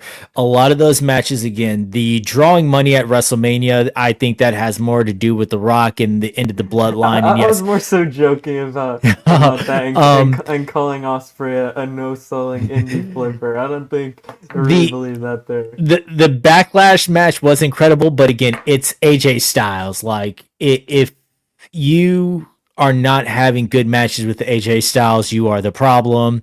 Um, his stuff with Kevin Owens has been great, but again, Kevin Owens is great. I think he's had some incredible dance partners along the way, yes, but I wouldn't say in ring like I'm tuning into a Cody match expecting it to be just a solid banger like I am a Will Ospreay match. Again, finishing the story was great. It was a highlight of my year. I was damn near Samantha Irvin over there on the sideline when he won. I was happy that he finished his story. But if I'm going just absolute banger, it's Will Ospreay, bruv. No, yeah, I definitely agree with that. If you're going just purely off in ring, then it's definitely Will Ospreay. Even with having a super overrated match in there, but Cody had his SummerSlam match, so I can't fault him there. Um, Yeah. but yeah, I can actually talk about what I didn't like about the. I'd still get like 4 stars out of 5 if I had to rate it. The stuff I didn't really like is like I felt like it was like and it was definitely more so like it felt like, and I was pretty much taking counts like they would hit 3 moves and then like emote to the crowd, like especially Osprey, like it was like 3 moves, they'd go down and then he'd like charge up the crowd and then they'd get up, do 3 more moves and then charge up the crowd, and each sequence would be really good, but it felt too like stop and start for me the whole match. Also, Cody's got his little entrance with the oversized mask and everything, but you're not topping a good Will Ospreay entrance. I mean, my man's coming out Assassin's Creed. He's having all these just incredible over the top entrances. So I don't know, man. I've got to again give that shout to Will Ospreay, but no, Cody would be my number 2. Cody would definitely be my number 2 because yes, he does serve the whole package, but I also think a lot of his has been very much helped by who he's wrestling with. I think that his character work is great, but when it comes to the in-ring work, it is definitely serviced by who he is in there with, and you can tell a drop off when he is in there with certain people. I guess in that same vein, has Osprey wrestled someone like that would be like your Solo Sikoa level? I Oh, don't mean as like a diss, but I'm generally thinking like I only remember obviously like the good matches, so I can remember if there was like just an Osprey match against just someone like random or like considered to be like not that good. he has had some random matches this year, especially coming out of his New Japan work, like his stuff that he did with the United Empire. Let's see. So he's had, oh yeah, there was the huge steel cage match, the Bullet Club War Dogs versus United Empire. That was amazing. Let's see. Cause I feel like you're saying like the dance partners thing, but I think obviously Osprey's wrestled a ton of good people too. And I'm not putting this down as Oh, like he's being carried by them or anything, but I nah, feel like he went back to back Lee Moriarty and Shane Taylor. Let's see, a couple Riley Strong, Kyle O'Reilly, Ray Phoenix, Brian Cage. he teamed with Swerve Strickland against the Gates of Agony, and I actually remember that match from Dynamite. And Gates of Agony, they are serviceable at best, but they are nothing to write home about. And I think that they really made that match. Let's see, good one against Daniel Garcia. Defeated Lance Archer, who their styles don't really mesh up. Isn't Kenny? Oh yeah, Kenny Omega is fighting Brian Cage. Yeah, if he doesn't win that, then they have definitely dropped the ball. Let's see, he had Continental Classic matches against Juice Robinson before Juice Robinson had to drop out. Claudio Castagnoli, Darby Allin, Ricochet, Brody King, Kyle Fletcher, the final match against Okada, and then he just had the match against Buddy Matthews. So, I mean, he's had some pretty stellar matches, but then again, AEW does have a pretty good roster of wrestlers for him to go up against. Yeah. But yeah, I can definitely see your argument with Cody as in like definitely been putting him against like the top people. But obviously that's the idea when you want to make someone look good and have good matches, which is obviously the idea. You don't want to have someone go out there and have bad matches. But I agree with your point of Ospreay just being able to deliver against all these different kinds of people. Yeah. So I would like to see those two options are probably 99% of people's picks for rest of the year. I think if Cody did more outside of this bloodline stuff and the new bloodline, everything like that, to me, it would help his stock a little bit more. But the fact that it's been a lot of the same stuff outside of the AJ match, it's just been, all right, we're back here with you and these same people. Like, I need a break from that. I hope for this year he's able to do some more of that. Even maybe if he does lose the title at some point, I'm interested to see what kinds of feuds he would do there outside of having the title. Yeah. So that is our awards picks for the year. I can do like a very quick draft points update here just so we can end the show here. Yeah, let's go ahead and check those. Where are we sitting? How bad am I losing right now? Well, I can start with yours. I think I have all these points here. Okay. It should be the easiest because it's the lowest. Well, you had a really good week this week with a lot of points. So you have 407 normal points with 200 or 304 bonus points. Then it's me or Travis.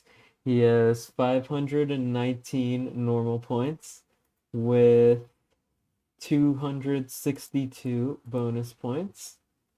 So I believe he's still ahead in terms of normal points. Yeah.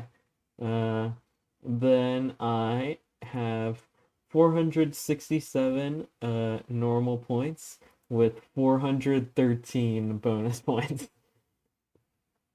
So yeah, I guess the next episode will be our final draft swaps/drops of the season before the Rumble, obviously. And that's really, Rumble and Chamber are going to be last chances to get those big swings, because those are your 50-pointers there. Yeah, let's see. Yeah, we have Rumble, Chamber. When's Saturday night's main event? Week before Rumble. Gotcha. So yeah, time is winding down. Time is winding down, and I desperately need some points. So hopefully next time we redraft and do some shuffling, and hopefully with this new shuffle that they are doing between the shows, that's going to get some new eyes and new matchups that will hopefully go in my favor. Yeah. Let's go. All right, I think that is all the topics we had for tonight. So, Espos, tell the folks where they can find you.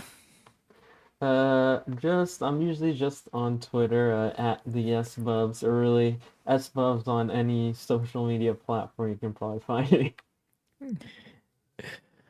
Awesome, awesome. I am on all socials at the Phantom. Also here on the Geekverse Network under the Marvel Alliance show every Thursday night with Chris Balga going over Marvel. I'm still filling in for Brent in his absence, and so yeah, you can find me there. Other than that, you can find me on all socials at the Phantom.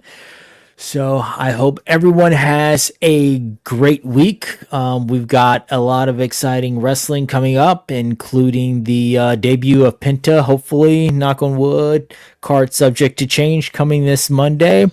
And we are about to start, since it's January, our road to WrestleMania. So I'm very much looking forward to that. Yeah. So we'd like to thank our friend and co-host Travis Snell for dropping in, joining us, especially as you saw, still recovering from his injury. You could check the Yes. Geekverse channel. You can find out a little bit more what's going on with the channel as a whole and this egregious thing that has happened to him. Such a travesty, but we are hoping a speedy recovery for our friend. But with that, I will bid you all a good night. Enjoy your Saturday, enjoy your weekend, and we will talk to you again soon. Bye. Bye.